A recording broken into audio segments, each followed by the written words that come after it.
Behold, it's Natalia. Let's go find some monkeys, shall we?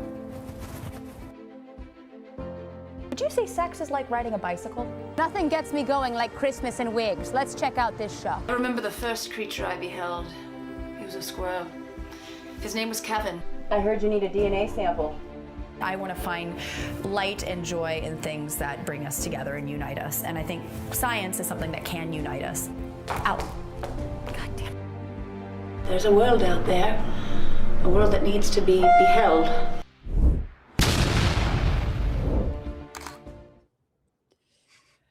Hello.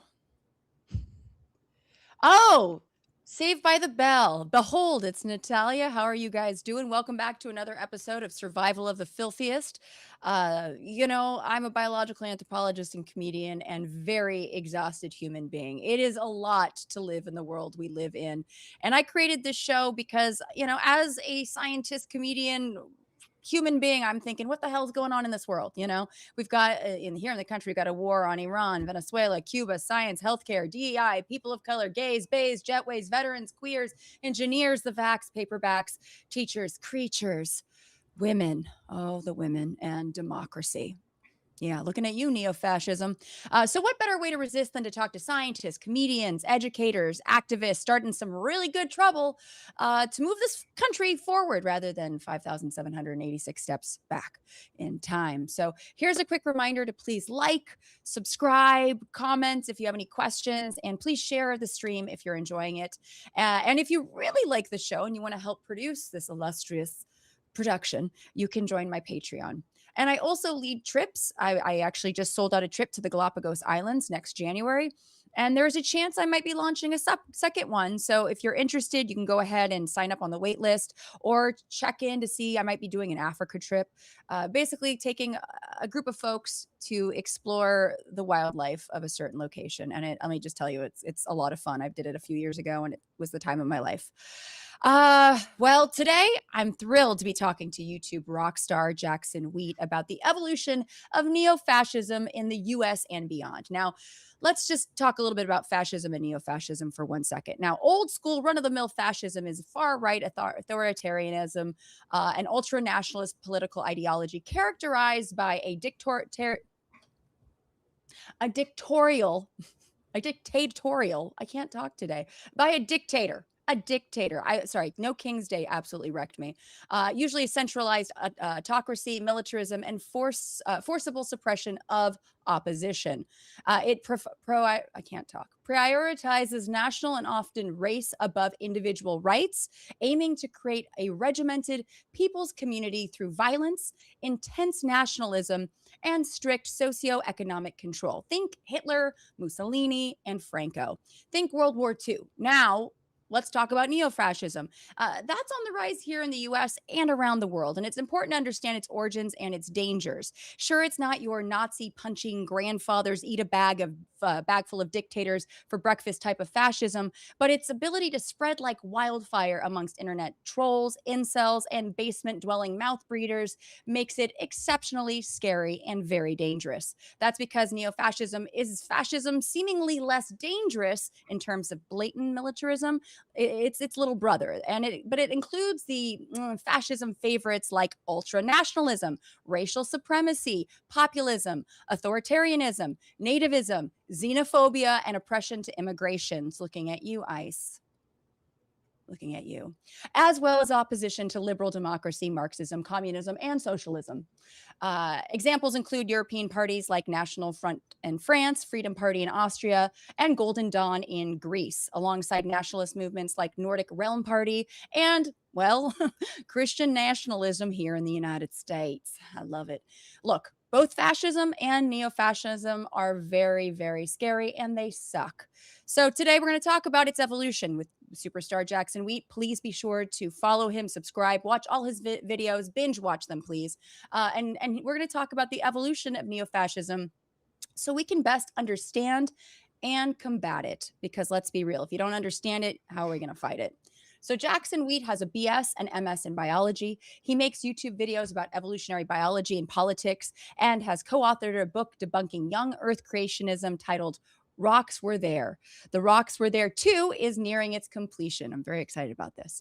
They are working on the final few chapters. Jackson has done several debates with young Earth creationists and has made several videos debunking science misinformation channels on YouTube. And the internet is a lot better for Jackson being in this world.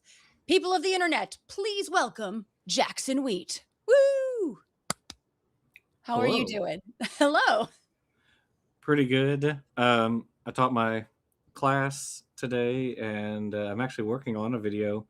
This morning I was working on a video. I had a work meeting, then I worked on a video, then I had class, and I'm here. My word. Now, what do you teach?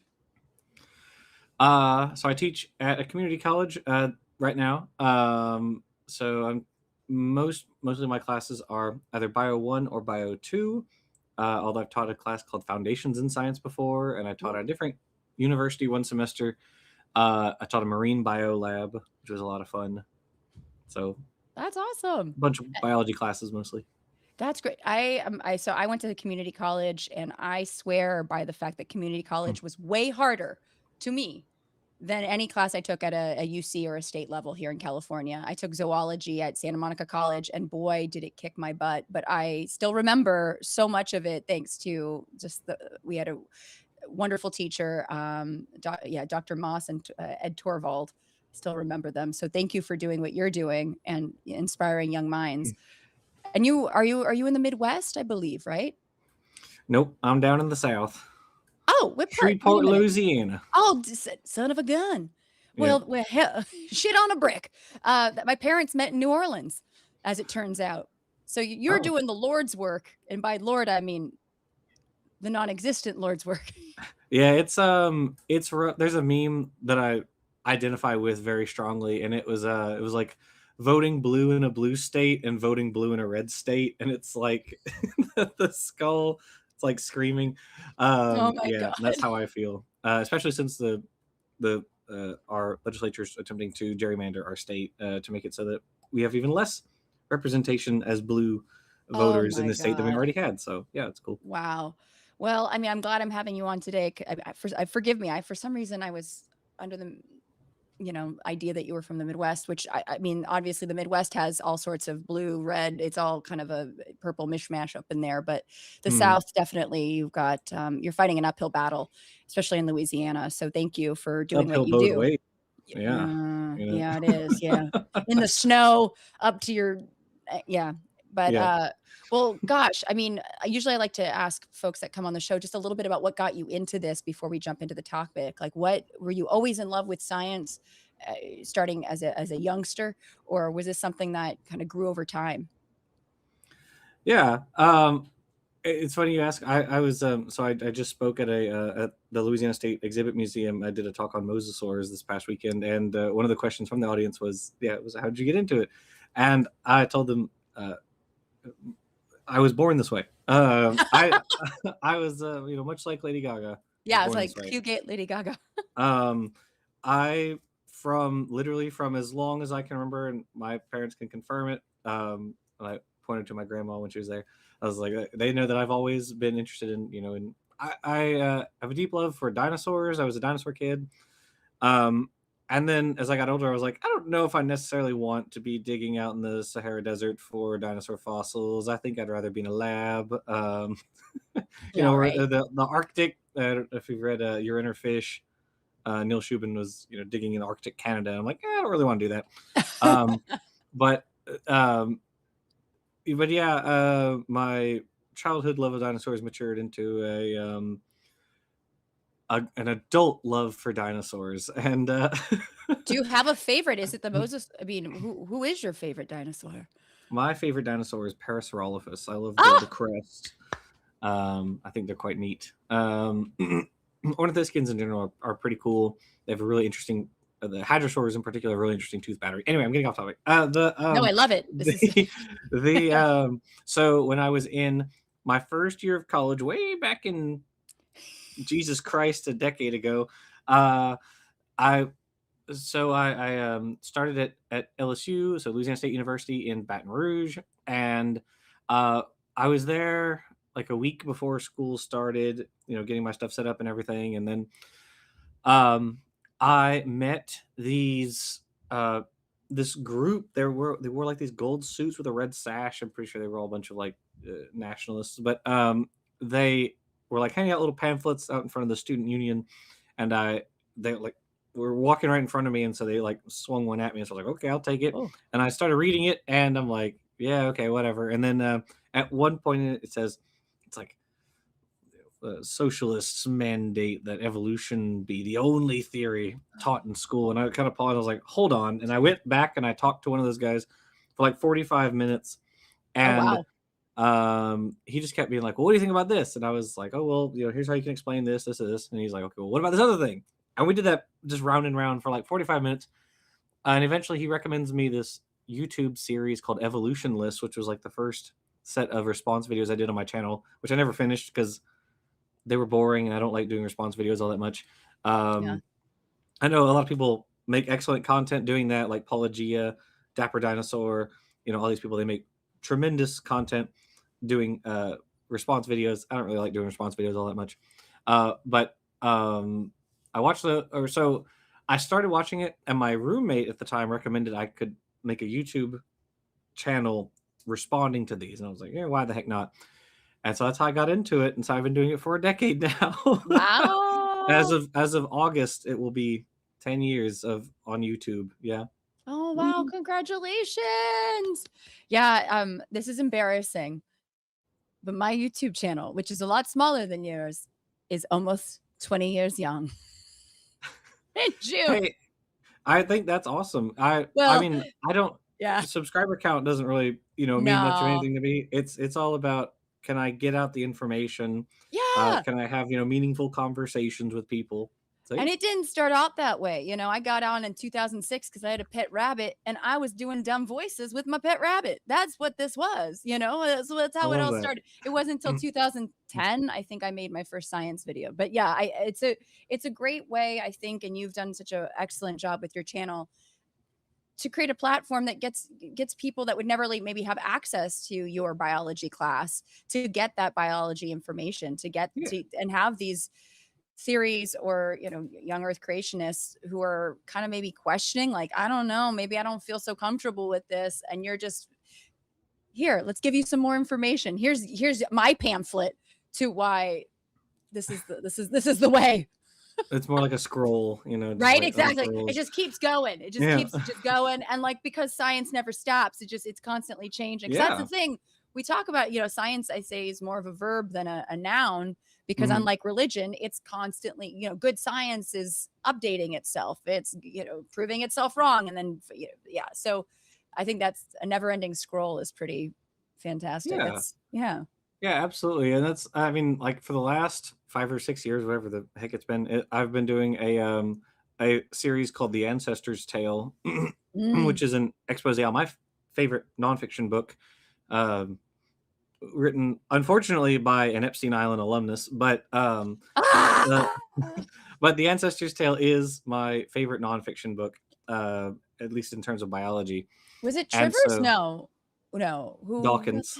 Oh, it's Dawkins. Oh, yeah, it is Dawkins. Yeah. Oh. Yeah, I've got, look, I know you can't see it, but like, I've got like the top shelf up here is Chomsky, another Epstein Island alumnus. I've got Dawkins. I've got Krauss down here. It's just like, I've worked with Krauss. Art from the artist. Out. Art from the artist, I know, but like, at any rate, it's, his books are phenomenal. All of Dawkins, well, I'd say like all the books I've read by him, which I've read like 7 or 8, they're all really good. They're great at explaining biology in terms that lay people can understand. And I mean, The Selfish Gene is phenomenal at bringing like this arcane field of sociobiology to like genetics, and putting these together in a way that's not just understandable for scientists, but understandable for the public. That's like, no one had done it on that scale before, and that's what cemented Dawkins as one of the great writers of our time. And so like, The Ancestor's Tale, I feel, is the same way. He goes through every single group of organisms backwards through time and talks about all of them, and is witty and is a great writing style. And so, because I love that book so much, And not many people look at that and are like, yes, I would love to read a 700-page book about zoology. So I was like, what if I made these into bite-sized YouTube videos? Yeah. So I could show off my favorite book in a way that's, oh, hello, Danny. In a way that's, Speaking of zoology videos. yep. In a way that's understandable for people, who don't have to purchase and pick up the book. So Yeah. Well, thank you for that. But I So, yeah. understand it's tough to yeah, I had Aaron on last week, or maybe was it 2 weeks ago, and we were going through all the people that we either knew or had worked with that are in the Epstein files, and you're just like, well, crap. Yeah. Wait, real quickly, who is your Yeah, cat? it's Danny. This is Danny, Hi, who is Danny. trying to get so much attention right now. Is it short for Daniel? I know, right? He really is So like, Danny is a she. oh, she's a So she. it's Oh, I'm so sorry. Daenerys. Oh, So mother Danny of is a dragons. Daenerys. Okay. Yep. Oh, And she's she definitely has the claws to prove it. yeah. And so she's a little attention hoe, is what she Yeah, is. she's going to second base. Did she buy you dinner first? I don't know. Like No, she's not paying for anything. And so, someone just said White Sox. Oh, it's Alira. Yes, Danny's got the White Sox. I love a cat. yes, So yes, she nice does of have her to socks. put on some socks. You know, They're they're like boat shoes for cats. You know what I mean? Yeah, I'm surprised no one named her like Mittens or anything like that. Right. So, Oh God. but yeah, we got her. She's 11 months, and so yep, she's Oh, schmoll. she's a schmoll baby. Schmoll baby She's cat. schmoll. Well, today we're going to talk about something so fun, exciting, fascinating. Well, neo-fascism, but just the evolution of it, because you do a great job breaking down the evolution of organisms. I wanted to see if maybe you had some thoughts on how the heck did we get here from the old run-of-the-mill fascism. So, how did we get here? And do you have any sort of theories of how neo-fascism is on the rise here in the United States and why that might be? So I want to preface by saying as we've been discussing, I'm a biology guy. My background is in biology, and I only recently got into politics and history because one, I read a really good book that's titled 1177 BC, the year civilization collapsed, by Eric Klein, who's an Okay, archaeologist. noted. So I read that super cool book, and then I was like, history is actually pretty cool. Not that I ever dislike history, but I didn't ever find it particularly interesting or engaging. But now I in the last 2 years have been reading a lot, like almost all the books I've been reading. It's not entirely true to say all, but almost all the books I've been reading have been like history, geopolitics, economics, trying to wrap my brain around this phenomenon. How did we get here? And so nothing I say is like, these aren't my own theories. These are the work of scholars who are much more well read and versed in it than I am. I'm just a little neonate when it comes to politics. I have my own opinions and whatnot, but I've been trying to read a lot of the sociological literature to understand this, and so I think the definition you gave for fascism was good. I'm not philosophically wedded to like any particular definition. For my videos, I use like the Encyclopedia Britannica definition, which is pretty similar. And the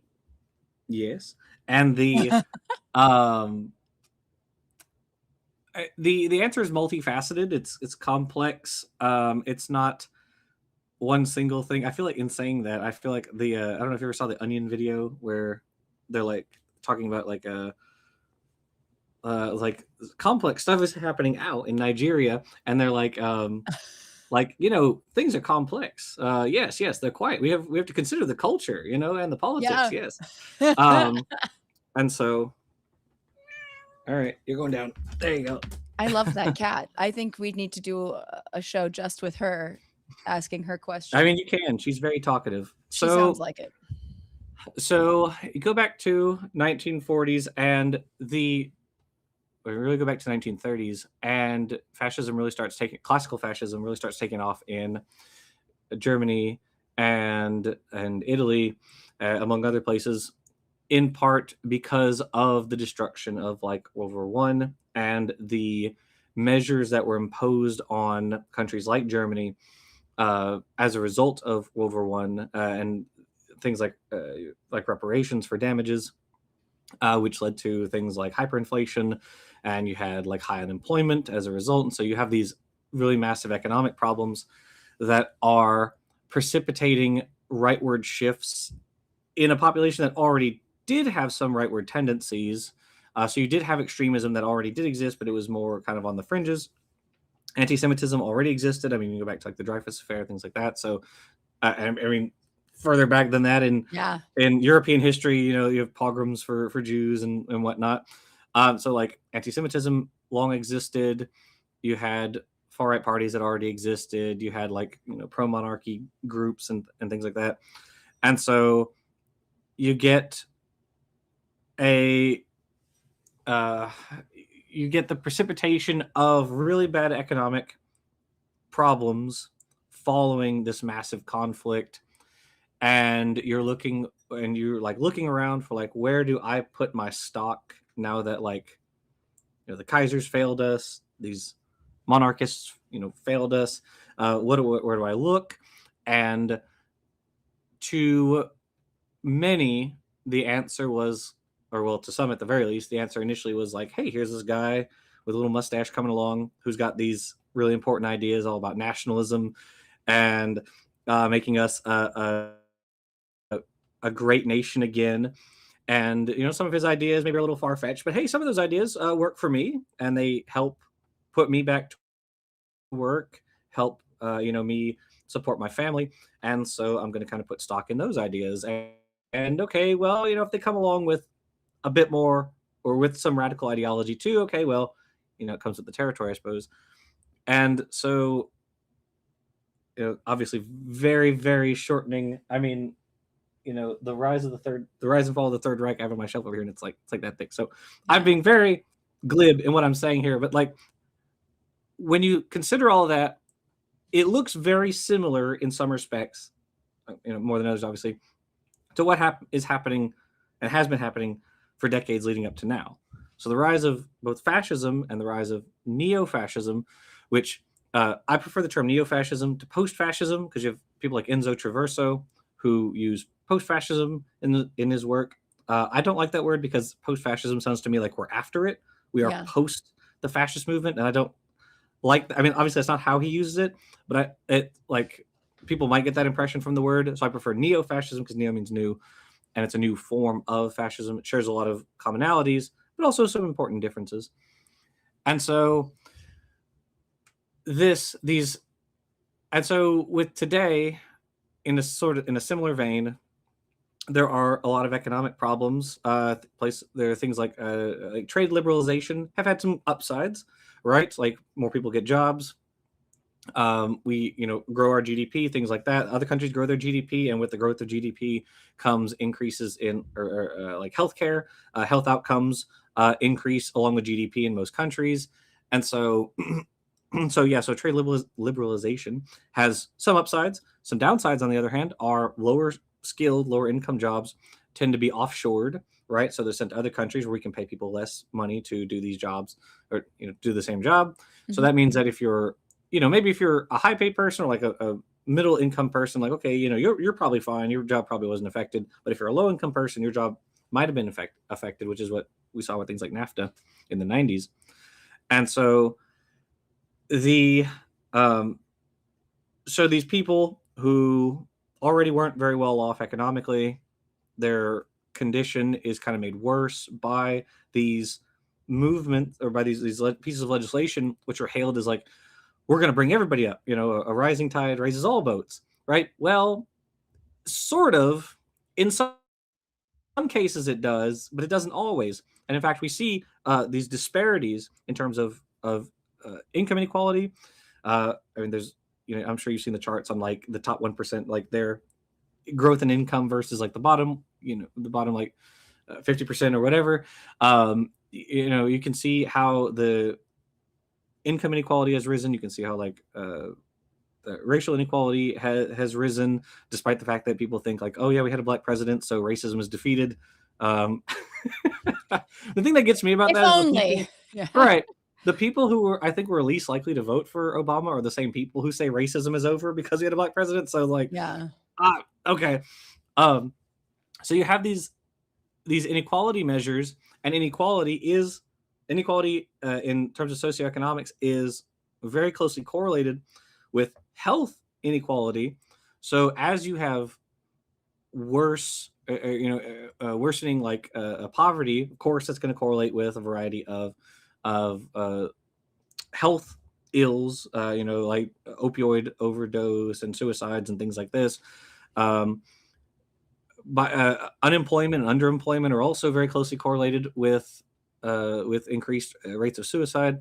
I know these are all very, very fun talking points. Yeah.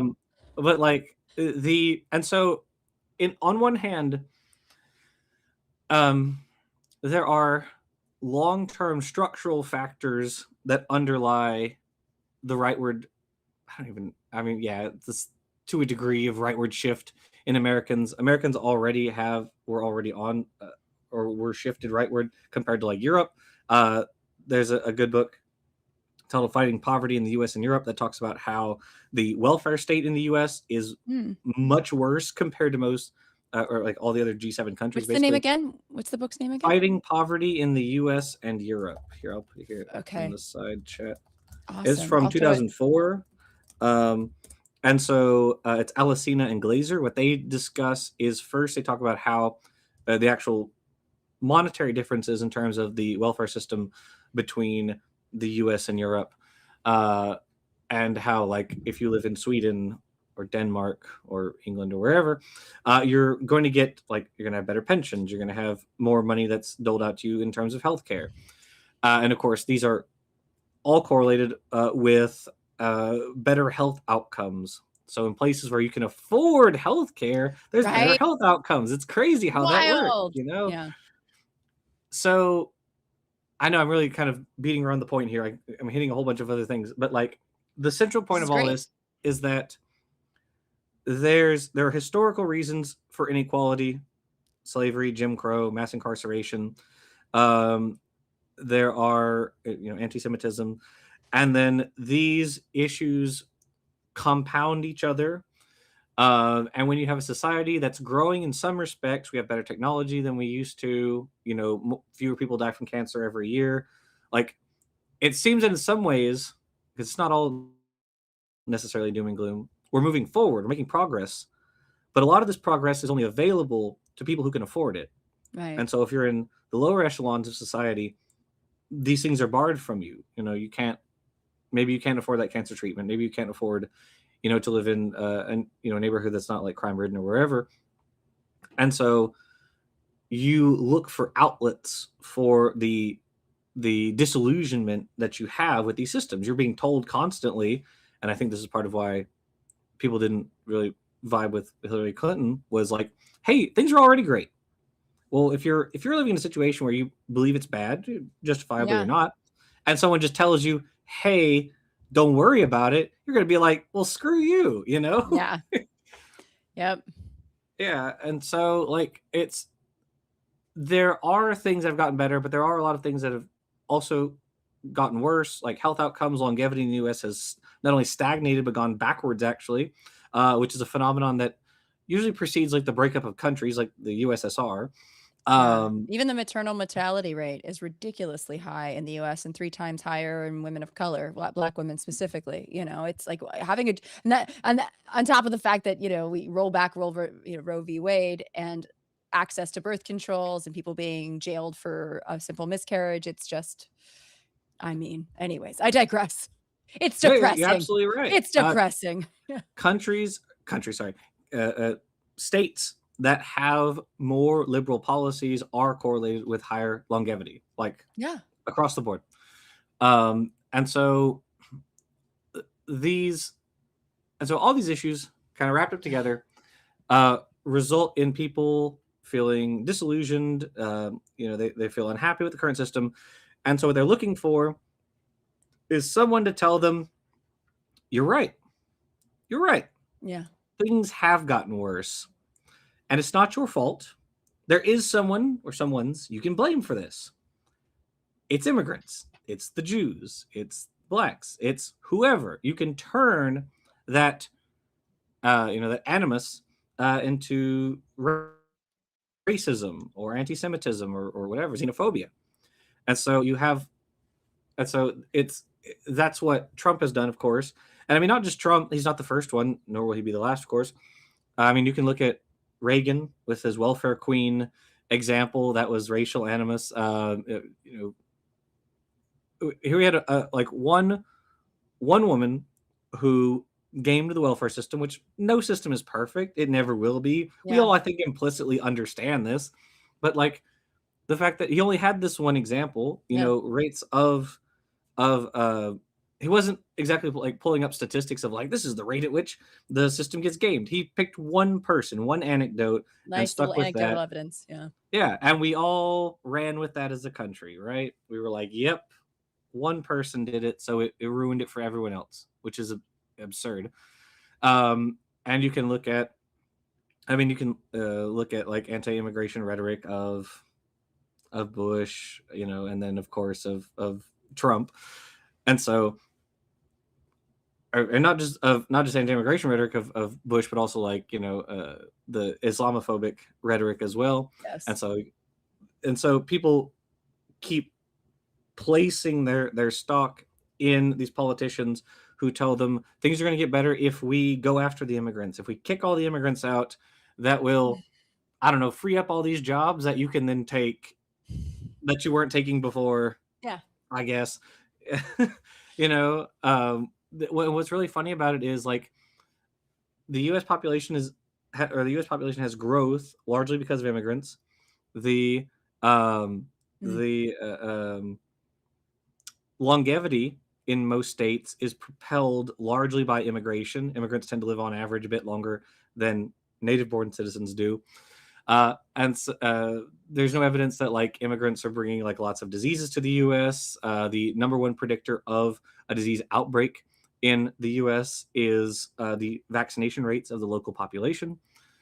And so and so even though it's like it's easy to hate people who are different, but this doesn't bring you any benefits, right? And we're No. seeing that really right now. Yeah. I think it Look at seems those to me, gas prices. yeah, look at those gas prices. And yeah, hating immigrants is not going to make your. I just want to point out at John Hogan 6588. Did you know the average first-time home buyer is 38 to 40? Average age. This is catastrophic for the real estate industry. As a 47-year-old woman who's nowhere near purchasing a home. Yeah. I mean, it's crazy. Nobody can. And also, my unfinished journey. Hail Natalia and good Jax, and hail the resistance.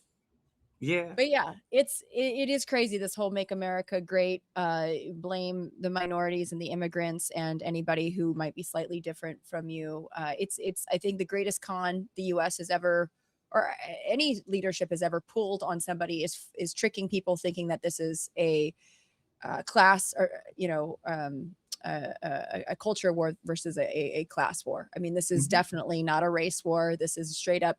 You have poor whites have so much more in common with a poor immigrant than they do with a billionaire. A billionaire is not going to sit down and have a drink with you. Sorry, they're not going to have that beer with you that you think they would, and it's this idea that American exceptionalism that they think because billionaire and it's so weird seeing poor white people.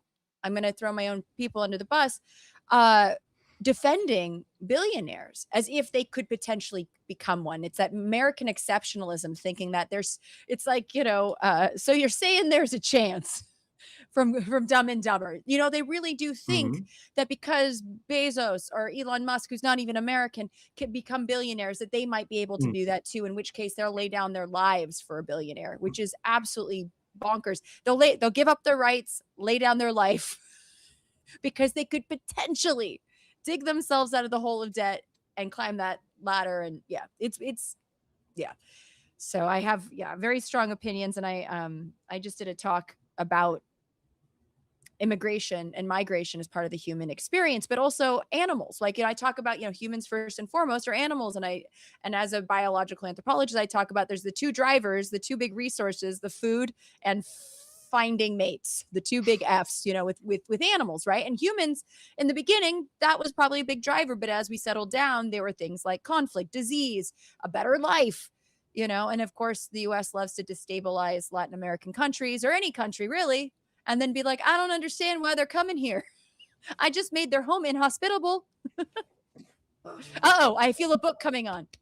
Let's see. Hold on. Let me see if I can grab it. Yeah. Let's see. Yes. Here we go. Got it. Oh, good. Manufacturing consent. Wait, hold on. What does it say? The political economy of the mass media. Great.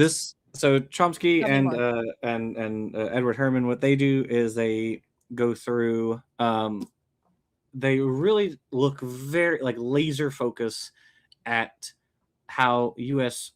portrays foreign policies. The U.S. newspaper portrays foreign policy. So, for instance, they spend a lot of time talking about the differences or the way that our media discusses like the Contras in in Nicaragua, or how we destabilize Guatemala or El Salvador. Yep. And we're like, oh yeah, the good guys, and then the people who are fighting back against the terrorists are like, oh, they're evil, even though they're the ones getting killed by the terrorists. Then they have a whole big chapter on like Indochina and all that. So that's great. I mean, it's crazy if you think about it. We gave $6 billion to El Salvador for their civil war, and then we're like, why did they come here? And this is something that I don't talk about a lot, but my parents worked full time. I was partially raised by a nanny who was from El Salvador, and my mom sponsored her to get her green card, and her name's Maria. She's since passed away. She had 15 children. 6 of them died in the war. It's one of those things where as a kid I thought that's a lot of kids but like now I'm like, I can't even imagine having 15 children, much less losing 6 kids, burying 6 children. And then one summer she would go home to El Salvador and she'd come back, and she lived with us during the week, and then she would go home on the weekends. And we were very close with her family. They were like family. And I remember she had these 3 daughters that came back with her one summer, and I like completely worshiped them because they were like these cool teenagers and they were beautiful. And I asked my mom years later, how did she get her daughters to the US? And she said, oh, the trunk of her car. Because this is before prevention by deterrence, which came about in the early 90s, where the US worked overtime to basically keep anybody coming in from the southern border at any sort of urban area. So then it meant that they had to go through the Sonoran Desert. And we saw, I think, somewhere around 9,000 immigrants dying in the desert in the next 10 years. And it is disgusting what we've done. But it's this idea that you'll hear a lot of people, I think, kind of exclaiming like, I can't believe we live in a fascist country. Like, it hasn't been this way since the birth of the country. I mean, there's always been a certain element of racial fascism here in the US. I mean, look at slavery. I mean, hello. And then just the way we've treated immigrants ever since. And oh, is there another book? Oh, yay. Look. Yay. Yes. We've talked about this on the show. Mm-hmm. Thank you. Yes. And by the way, I want to also say Soldiers and Kings. I read it or I listened to it because that's sometimes easier for me when I'm running around. But my friend Jason DeLeon, he's an anthropologist, amazing anthropologist, wrote a book about human smugglers in Honduras and through Guatemala and Mexico into the United States. And he had, worked with these informants for years, and some of which did not make it. And they were, because it's crazy. Like if you've, like MS-13, we hear all about the gangs of MS-13 coming to America. They started in America. Like these folks from El Salvador came to the United States, and in Los Angeles they created gangs just to kind of hack it here because there were already gangs here in Los Angeles. And then when they'd get arrested, they'd get and sent to prison. They'd be deported back to Mexico. So MS-13 went back, started in El Salvador. Like they kind of sprung up there, and now kids are fleeing the gangs because they need a better life, and so they're coming here. So it's this like cycle that was started by the United States. It's like and we're playing victim, like, oh my god, why are they coming here? People or countries tend to send people towards the colonizers. So and this is actually all of this It's interesting, yeah. stuff we're talking about is going to be in the video the Yay! healthcare video. Like Pakistan, India send a lot of their people go to the UK, Yeah. Morocco, go to Spain, Central and South America, the US. So it's like the people in Niger and Benin, Gabon, all these countries, they go to France, France. right? So it's like yeah, the countries that they get colonized because their local institutions get completely like wiped out by the colonizers, and then you as a colonized person are like, oh hey, they've got these really nice institutions and things in that country, so maybe I'll go over there, and then like then we have the audacity to be like, I can't believe you would come here after we destroyed your country. Yeah, your infrastructure is shot. Yeah. Real quick, my unfinished sock. Don't kowtow to xenophobic fascism. Like and share the stream instead. Thank you so much, my unfinished sock. Yeah, it is. It is wild. The victim, the way we play victim here in the U.S. It's so and again, and this is why history and science, because that's the thing, is it's all tied together. And I did a couple streams, and I would love to talk to you about this as well. I talked to Aaron about how science is political. It's always been political. Policies are informed by science. And when we hear politicians say, I'm not a scientist, but it's like, well, maybe you should ask one. Maybe, it's not like we're hiding under rocks. Some of us are, some of us. But for the most part, get out there and ask. But social science too. I mean, that's a big thing. Is it's all in social science kind of gets, it's kind of like the poor little redheaded stepchild of and sorry to redheaded stepchildren out there. I once dated a redheaded stepchild, now that I think about it. I think I used that term once, and then I felt uncomfortable and awkward. Anyways, but yeah, the social sciences don't get the same, I think, fair amount of respect as maybe biology, hard life sciences, and things of that sort. But it's all connected. Yeah, absolutely. I mean, so the video that I'm going to do next, which is titled "The Destruction of Healthcare," or the destruction of American healthcare, is just all about how like there are so many measures, and I've mentioned a bunch of them, like inequality, like socioeconomic inequality, that correlate with worse outcomes in terms of health. I just read a paper a couple days ago that talked about how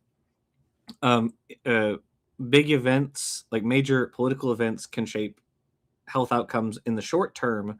So, for instance, like after the election of Barack Obama, or after the nomination of like Jesse Jackson, you actually saw in some places an increase in like longevity for like African Americans. A lot of times it's like kind of short lived, but you still see like you see responses in populations to these political events. And you're right, science is always political. I mean, you can look at, like, if you go back to from the 1890s to the 19 teens, the fight to pull children out of the workforce, get the kids out of the mines and out of the the factories, and to put them in school. Well, that was fought against by big business. Businesses did not want their workforce to be put in school. Put that 7-year-old back in the coal mine where he belongs. Yeah, I mean, literally, that happened. And Black Lund by there's 20. another great book on my shelf way over I there. love this. Not My written bookshelf by is too far, but yeah, what's it called? not written by alumni of Jeffrey Epstein. It is The Big Myth. Big Myth by Oreskes and Conway. There we go. Okay, great. I'm gonna copy this and put it in the other chat. And that book is largely about like the it's in sort of sense, it's about how neoliberalism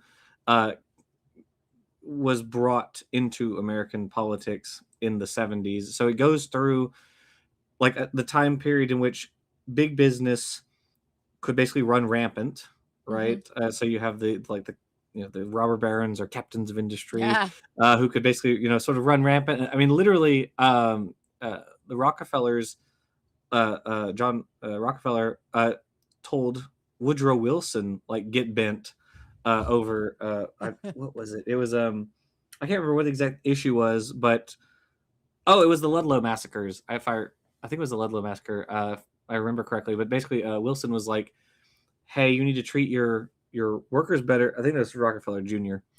And Rockefeller Jr. basically went, "Lol, what are you gonna do about it?" And Wilson was like, "All right, fair point."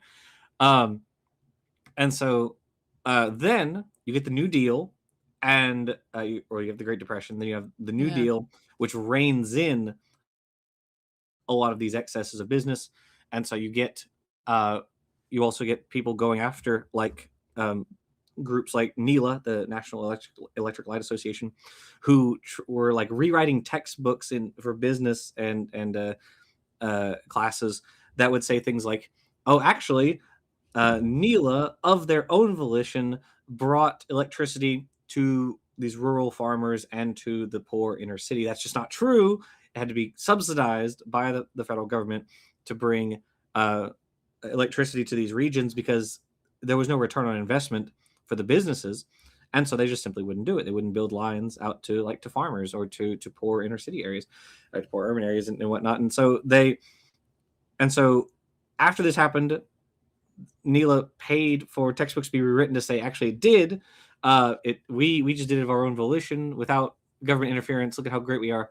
The Tennessee Valley Authority is fake and whatever, and they got investigated. There was a long investigation, and it eventually came out that they'd done all these shenanigans.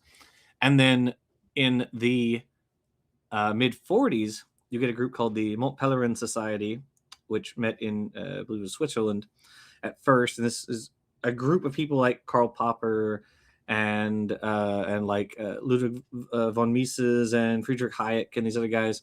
And they are opposed to like large governments like okay, you got the communists over here on this side, you have the fascists who we've now defeated, but you also have a large government in the US, social democracy, about as close as we ever got to Europe. And this sort of held until the late 70s. So you had like the Great Society of Lyndon B. Johnson, even the Republicans at that time, like Eisenhower and Nixon, who may have privately been like anti-government in certain areas or wanted to shrink it down. They didn't do all that much even still because they knew how popular these projects and departments were and things like that. And I mean, even Nixon, introduced like the Clean Air Act and things like that. And so like they knew how popular these were, how much they benefited their constituency. And so by the time you get Carter, you've got a really big economic problem. You've got like stagflation, so you've got high unemployment and high inflation. And so Carter was like, okay, what do we do? How do we address these problems? Well, in fairness to Carter, the arrival of neoliberal policy, so shrinking of the government, privatizing industries, things like that, these things happened in part because, the world had changed between 1945 and 1977. So, you can't just say like, oh, well, it's all his fault for this. It's like things were changing. The industries had changed. They'd grown a lot. Like trucking had grown. The airline industry had grown. Oil industries had grown. Things like this. So these industries had grown. Maybe they needed to be managed in different ways. And the way that they chose, initially was like, okay, we'll try this. We'll try these deregulatory policies. And if they work, we'll keep with them. If they don't work, we'll try something else. So that was Carter. But Carter only had one term. And then Carter went. And next came Ronald Reagan. And Reagan said, let's kick this deregulatory game into high gear. And then Clinton, after him, after George H.W. Bush, then after that, Clinton said, let's keep this train going, Yeah. And so the deregulatory train, the neoliberal policies just kept going. And as I kind of said at the beginning, like, yes, there were upsides to this, right? We have the largest like GDP in the world, and this has come with a whole bunch of like technology that we've invented to prolong human life and everything. And so there are upsides, but there are also a lot of downsides, and those downsides just kind of get wiped aside, right? Like we talk about things like the opioid crisis, and we talk about things like the offshoring of jobs and stuff. These won't be solved with just let the market handle it. Yeah. The market is what led to the opioid crisis. It turns out if you sell people, if you lie about what your product does, like you can make it that way for certain products. Yeah. You know, if you can produce a product that makes you feel good and tell people, hey, it's not addictive, you know, yeah. So that didn't work out super well. But like deregulation can work in some instances. You know, it's not like it always necessarily doesn't work, but also regulation works in other instances. And so you have to be smart about your policies, right? It's not all one or all the other. I'm not saying we need like a state, we don't need the state necessarily controlling the markets or what have you, Yeah. But at the same time, we need to be aware when regulation works and when deregulation works. And we live in a country where that like increasingly just doesn't believe that regulation works.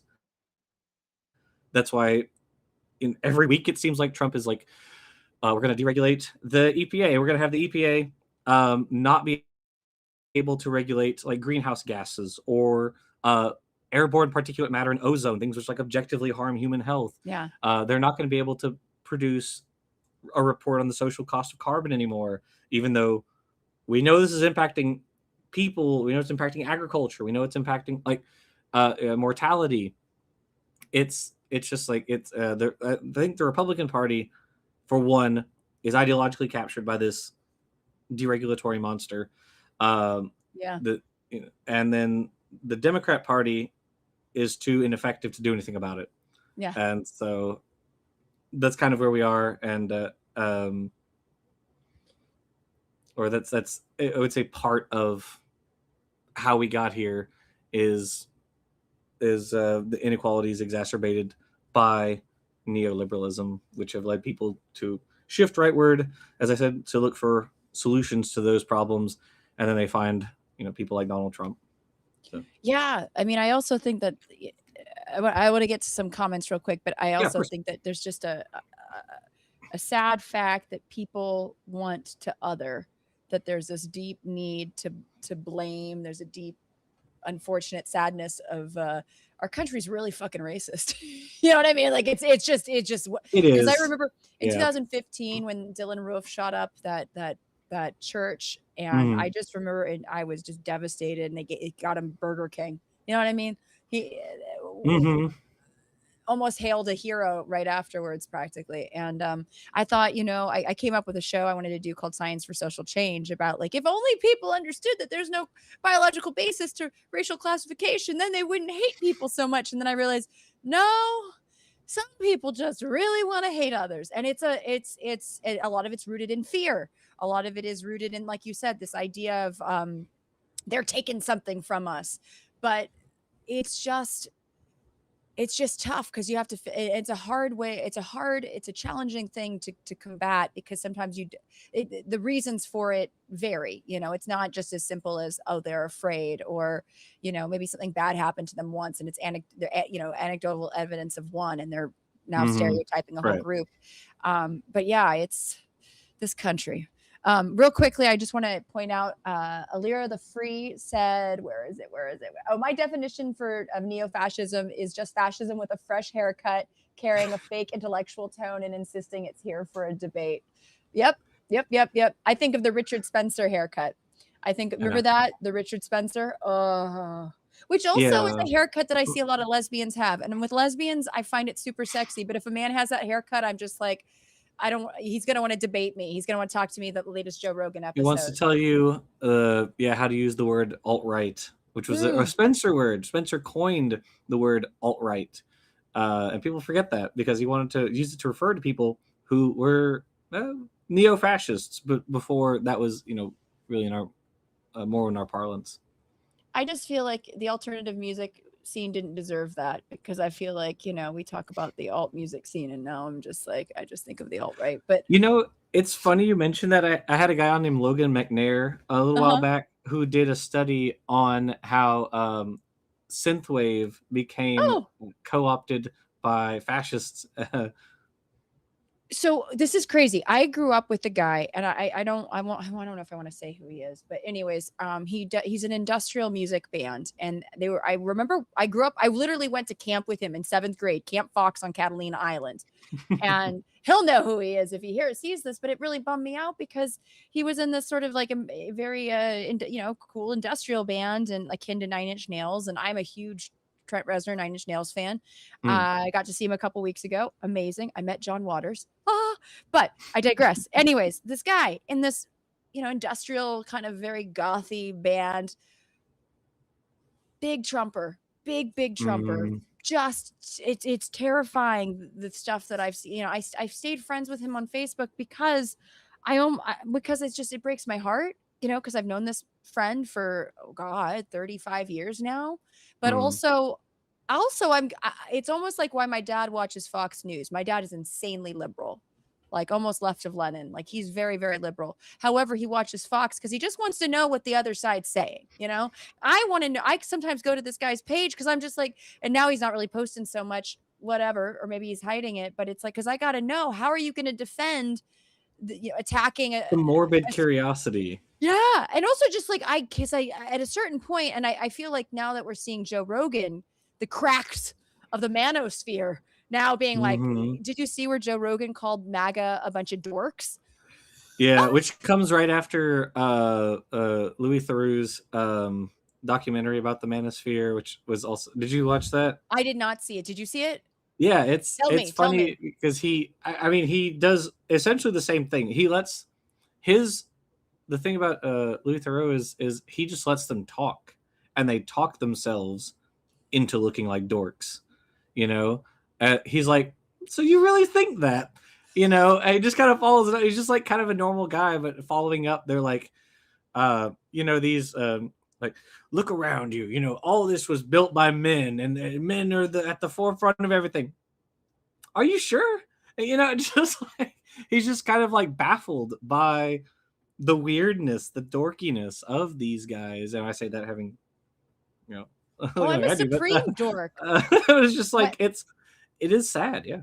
Yeah, my boyfriend is from Cuba. Actually, I interviewed him last week to talk about what's going on in Cuba as a Cuban.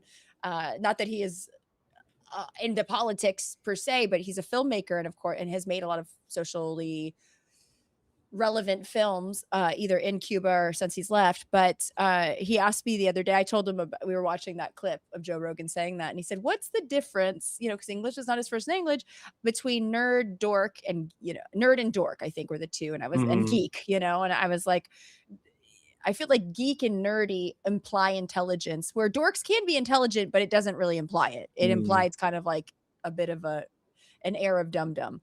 You can be a smart dork. And I always call myself a dork, but I like to think I'm a dork with a semi-decent brain.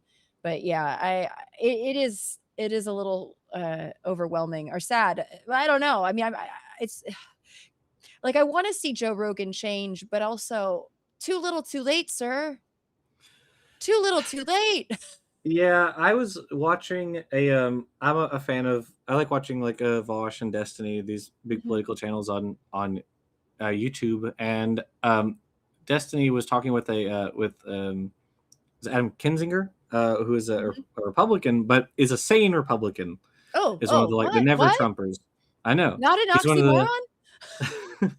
Yeah, at this point, yeah, I mean they're almost synonymous, but they're like Omega and Republican are almost synonymous, but no, Kinzinger is like a never Trumper, and so Yeah. it's really refreshing to hear someone who's like, yeah, no, this is all insane. Mega is a cult, which he's like is sad for me as a Republican because he's like I feel like I agree more with the Democrats on how this country should go than any other people in my party, and but it's there was somewhere I was going with Joe Rogan. Saying, oh, that's right. Yeah. That's right. Okay, so he was talking about like we need to fold people back in, but also need to erase Trump. And I'd be curious to see like how that works because I haven't read a whole lot about. There's a book by Oh, hold on a second. No, I love this. We're gonna have a book. We need to start a book club now, I I think. forget And his name. Timothy Snyder. Timothy Snyder has a book that's on like how democracy reformed in like Eastern Europe following the fall of the Soviets, and it's like, you know, you have the the Nazis, yeah, then you had the communists, and so it's like, you know, how do you rebuild a normal sane society after those extremes? yeah, And it's like, you know, in some places they managed to do it, right? And so like, how do we bring these people? How do we bring some people back into the fold, but also we got to hold a lot of these people accountable yes, for their role in bringing this country down. I'm very much, you know, a believer in forgiveness, but also, you know, if you participate in January 6th, jail. You yeah, know, if you broke the law, jail. Like, sorry, them's the laws. So, um, yeah, I don't think we should just like blank slate or clean slate with them, because like it will just come back to haunt us, you know, in yeah, 10, 20, 30 years. I mean, look at, and he even said, so this is something I was surprised to hear from a Republican. He was like, the the North should have been harder on the Confederacy because it never really went away. And he's no, right, it yeah. didn't. The slave system, uh, to I mean, reference another book on the shelf yes, up yes, there, bring it, bring it, bring the, it. the new, it's out of reach. The new It's Jim okay. Crow, The new the Jim Crow. new Okay, I'm just Jim adding to this chat, folks. Crow, Okay, by Michelle Alexander, I believe is her name. Michelle Alexander. Um, is that right? Okay, added that. I don't know. I just added it to the chat, but we'll find out. I Okay. can look it up right now. Michelle. Yeah, Michelle Alexander. There you Okay. go. Okay, good, Okay, good. so the new Jim Add it Crow to the talks chat. about how the slave system, right? Slavery was defeated, of course, during the Civil War, much to the chagrin of people living in my neck of the woods. Yeah. And I also 100% agree. The North should have been way harder. Reconstruction should never have ended, actually. There's a thing that's like the 3 R's of like US collapse, or like Reconstruction, Reagan, and racism, you know. It's like No relation, folks, just so right. you know. Right, yeah. Yeah, it's like Reconstruction should have lasted way longer. Rutherford B. Hayes will go down in history as one of the worst presidents for cutting it short, because he was a coward and wanted to get reelected, and so he needed Southern Democrat votes to get reelected. And then, so it's like that should have gone on way longer. There should have been more punishment for people who were involved in the Confederacy, and likewise, there should be more punishment for people who are breaking the law currently. You know, like not just arresting people to arrest them just because, like, you know, they were a victim of thought crime or whatever. Like, clearly, if you didn't break the law, then there's nothing to worry about. But like, if you did, well, you know, that's the law for you. So just like we can't just forgive and forget. You know, oh, we had some little differences of opinion. Nope, we didn't. And we have to course correct really, really hard. Yeah. Because otherwise this is just going to fester, and we're going to see it again. It won't go away. Yeah. I just got a good point from Alira the Free. Hi, Alira. I'm having trouble understanding why Black and Hispanic communities could ever vote for Trump. And I have an answer, but I would like to see if you have anything you'd like to contribute there. Repeat it for me. I'm having trouble understanding why Black and Hispanic communities could ever vote for Trump. Oh, with Hispanic cultures, a lot of them have a "I got mine," and so I'm going to pull up the ladder behind me mentality. It seems, and so in some cases, it seems that there's that, which is very unfortunate.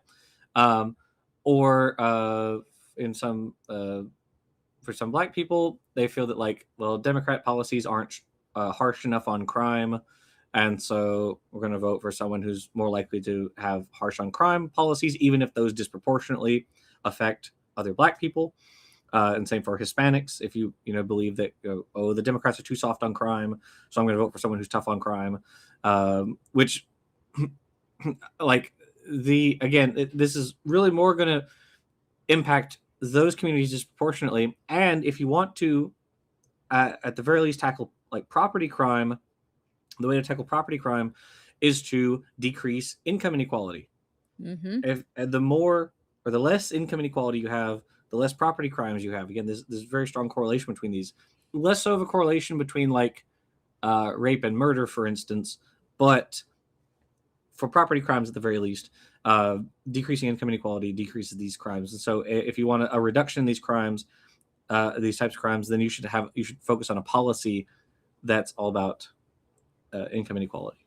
Yeah, no, absolutely. And I was going to say to your point about Black and Latino voters for Trump. I know that it's a hard one to wrap one's head around, but there's this idea of white adjacency, especially in the Latino community. And I say that as somebody who's read a lot about it, not so much as like because I don't feel like I'm not a Latina, but because I wanted to understand it better. I remember a couple days after the Trump election, people said I posted something about people saying that they voted for Trump because of the economy and how that the economy doesn't work that way. That, Biden inherited a supremely broken economy because of Trump, and it was digging us out of a hole. And a young man, a man that I met, actually, I do burlesque, and I had been at a show as a patron of the show. I met somebody there, and he followed me on Instagram, and he slipped into my DMs to say, I voted for Trump because of the economy. I know how this works. And we kind of got into it, but he was from El Salvador. He came to the United States illegally. He is now a legal citizen. His family, a lot of his family is still undocumented. And I said, well, he ran on a platform about deporting people. How do you feel about that? And he goes, oh, well, I'm fine, but I don't care if other people do. Because again, it's that pull up the ladder. I did it the illegal way, but I want other people to do it legally. And also this sort of white adjacency, like wanting, like almost feeling like you're going to be part of a club that you'll never be fully part of. I think that there also similarly is this dude or male adjacency crowd too, because you see the Pam Bondis, the Christy Nomes. I mean, look at Epstein Island, who is the only person who is in jail right now, and rightfully so. She should be in jail, but Ghislaine Maxwell is the only person really serving any time. The UK is doing the right thing by arresting Prince Andrew, and I forget the diplomat's name, but still, there's this adjacency that you're trying to join a club or a crew. Same with Cubans. A lot of Cubans in Florida are Republican, and it's those that maybe came during the revolution because they were the ones that had money. And when they basically, the revolution was happening, they were losing their land and came, and they have this sort of Republican idea of I want my land back. So it seems, and a lot of there was articles about how Cubans are mad because they're realizing that they're on the chopping block too, because a lot of Cubans have been deported from Florida, but they thought they would be safe. And under Trump and Kristi Noem and Homan, nobody apparently, or Stephen, Nazi face Miller, nobody's safe, right? And but it's sad because again, or even like women for Trump, like literally voting against their own best interests. Yes. Wow. Yeah. White people love nothing more than to vote against their best interest, and a large part of that can be traced back to like that welfare queen example. If you believe so in I'm going to reference it again, in Fighting Poverty in the US and Europe, you can look at, and they do this, there's a very strong correlation between states, not just states, but also countries, where you have a greater fractionalization of the populace. So if you have a larger percentage of minority groups within this country, the smaller the welfare state is, because white people are more likely to vote against the creation of a welfare state or the expansion of a welfare state, because they believe it will disproportionately help people who they believe are not worthy people who to receive it, recipients. Like they're like, oh well, most of this money is going to go towards like this black family. It's not going to go to my people. To white people. But what's funny about that is white people, it impacts you because there are, like, in terms of raw numbers, more white people who are going to vote, who are going to be beneficially impacted by this program that you're voting against. Yep. This would help you, a larger welfare state, so a larger pension system, a system that make sure you don't have to pay like a copay or deductible. These systems impact you; they benefit you much more so, or like and Yeah. more so than Proportionally. the Yeah. opposite, and so the smaller the degree of like racial fractionalization, so like in other words, the greater the percentage of like white people in these states, the larger their welfare system is, because they believe there's they're like, well, there's not very many non-white people that this money is going to go to, so they're more likely to vote for expansion of the welfare state. And this is true across countries too. That's in part why you have like European countries that have small degrees of ethnic heterogeneity that have these very large welfare states. And I love hearing Republicans talk about this. They make it their talking point. They're like, yeah, there's a large degree of homogeneity in these countries, so that's why they're socialist or whatever. And it's like, okay, what do you think that means? Yeah. What do you think that, what, like, point A to B, why do you think that one implies the other? Mhm. And it's like and I've had this conversation with people, they're like, they literally didn't think that, like, yeah, it's the racism. Yeah. It's the racism. That's why.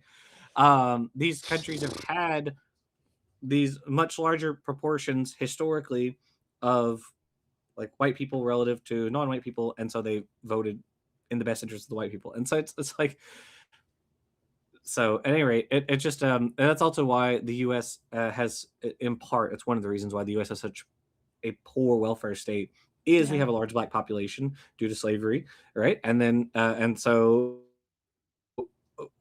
in states where there's a larger black population, there are smaller welfare states, like Louisiana. Those tend to be a lot of those are Republican states, Republican dominated states. Yeah. No, it's incredibly depressing. Have spent I've gone on a couple cruises as a lecturer, and they had a very strong European population. And someone just mentioned Norway in the chat, and Mm. I became, and my mom, actually, funny enough, my mom worked in healthcare.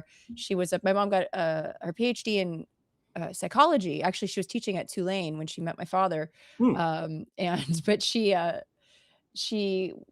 fell into healthcare administration. She was teaching nurses coming back to become administrators, but a lot of her job was understanding the healthcare systems of not just the US, but other countries, looking at universal healthcare in Scandinavian countries. She went to China, really trying to understand how we can make it better here.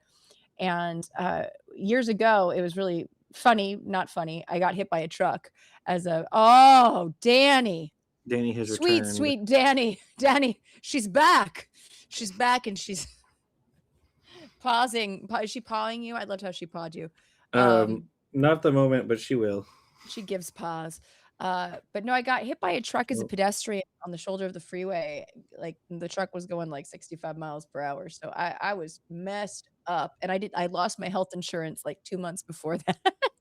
So Oh. I was in hundreds of thousands of dollars of debt, and my mom watched firsthand just how broken our system was, because it was funny. I had my old healthcare card in my wallet because I am unorganized, and I just left it there. And they thought the hospital thought I had insurance. And when they realized I didn't have insurance, I was in ICU for 5 days too. So it was racking up the expenses, and they wanted me out so fast. Oh my God. They're like, get her out. And they let me out probably a little too soon. And I developed a massive staph infection and almost lost my leg. I almost lost it the first time, almost lost it again, almost lost it a third time. But yeah, and I had to lie. I went back to the doctor because it swelled up. My leg swelled up. It was my calf, my lower right leg. I had a crush injury, and it was bigger than my thigh, and it smelled. My boyfriend at the time was like, yeah, it kind of smells. And so I went to the doctor, and he opened the bandages, and it was green, and it was disgusting. And he immediately started like, debriding it. And he's like, you need to get to an ER. And I said, I don't have insurance. And he was like, what do you mean you don't have insurance? So I had to lie and make up some story, basically, just to say that I had to say I went to urgent care and they told me to come to this hospital and they couldn't turn me away. But it was one of those moments where I really learned in real time how broken our system was. And I remember getting into a fight with a friend of mine shortly thereafter, because I had to get back to work ASAP because I didn't have any money. Right. I was like, I worked in the film industry, and I was doing like stand-in work and a leg brace, and it was bonkers. But I remember having an argument with a friend because I tried to get insurance afterwards, but it was a pre-existing condition. Mm. And I was also considered high risk, as if I play on the freeway frequently, and this always happens to me. But my friend and I were having this knockdown, drag out fight about insurance here in the US and how we need to have universal health care. And noted this friend was on permanent disability for OCD. So he already was benefiting from, Right. the government and the programs we have in place to take care of our own. But while I was in the car, I got a message because I had just been approved by, I think, Kaiser, some sort of healthcare, and I was gonna have to pay an arm and a leg.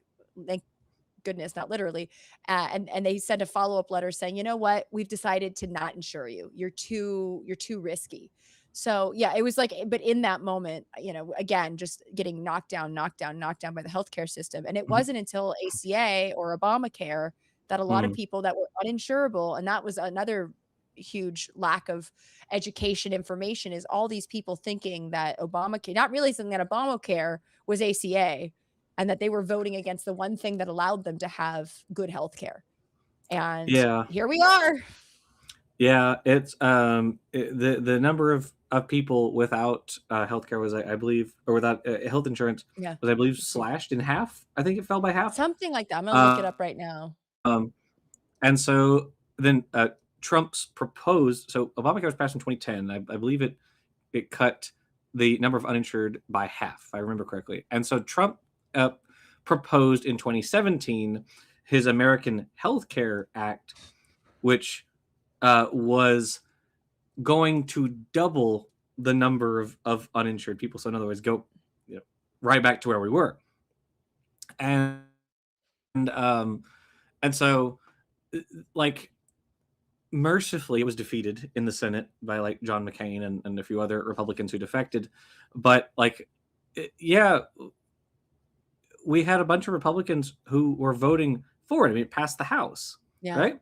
And it was a very unpopular bill overall, but it was still going to be foisted on Americans by these people who could afford insurance, right? There, if you're in politics, odds are you're probably decently wealthy, so they can afford their own insurance. But they were going to pass the costs onto their constituents, and like that's just so crazy to me. It's it truly is very sad that in this country we vote against our best interests so often. So often.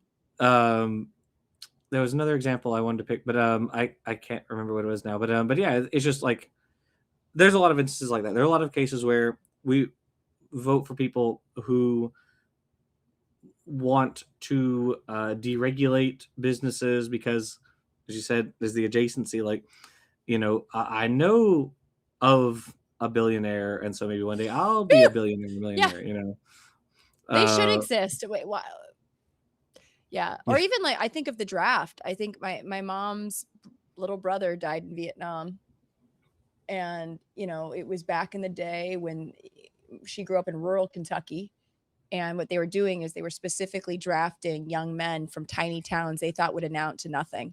So my uncle, Bruce, I don't even know how, I mean, he was not, I don't know how tall he was, but he was not a very big fellow. He was very slight. He had Coke bottle glasses. You look at a picture of him and you're like, what the hell? They drafted him into the Marines, which is what? Like, I didn't know that you could draft people into the Marines, but much less this young 18-year-old. And he, I think he was, I can't remember. It was like something about 16 miles from the North Vietnam border. And he died fairly, I think within the first 9 months he was there. It was pretty quick and devastating. But my mom wrote a letter. My mom has very firm, beliefs about like there should be, if we really want to have war, there should be a mandatory draft. If we're going to do that, like then put it on the politicians. Send your kids to war. You want to vote for war? Send your kids to war. You go to war. If you're now that he's raised the age to 42, why don't you enlist? Why aren't you enlisting?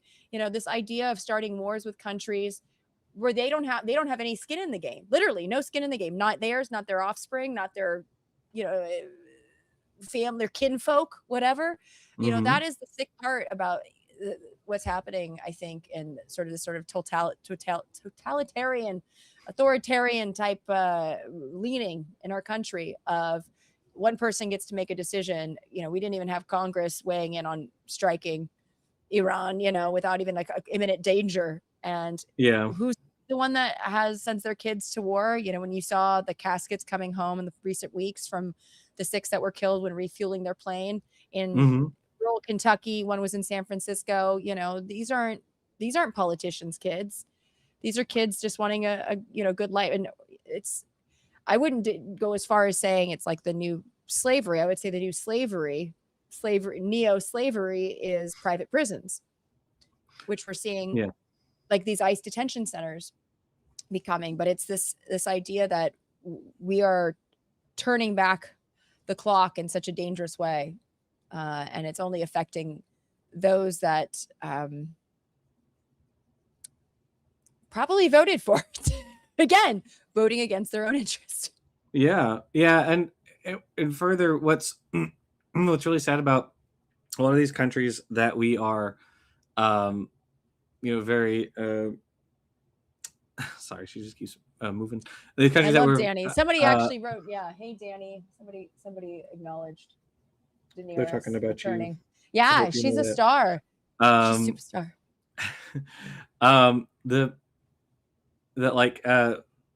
We are. She's returned to King's Landing. I'm sorry. She returned to King's Landing. She returned to King's Landing. Yes. Sorry. Go on. There she goes. We have antagonistic relationships with these countries, and it's largely our fault or the fault of other Western nations that we had this problem in the first place. Like Iran is one example. There's a great book. Oh yes, let's go. Let's go. I love this. This is book club with Jackson Wheat. Shah's Men. All the show. Oh yes. Okay. Stephen Kinzer, and it's all about. He also wrote Bitter Fruit, which is about how he overthrew Guatemala. Which is also a deeply sad tale. But in all the Shah's Men, you have Iran, which is a country that has been under the control of a king for kings, for thousands of years, and now this area is like a state and is trying democracy for the first time, really. And you have like the election of Prime Minister Mohammad Mossadegh.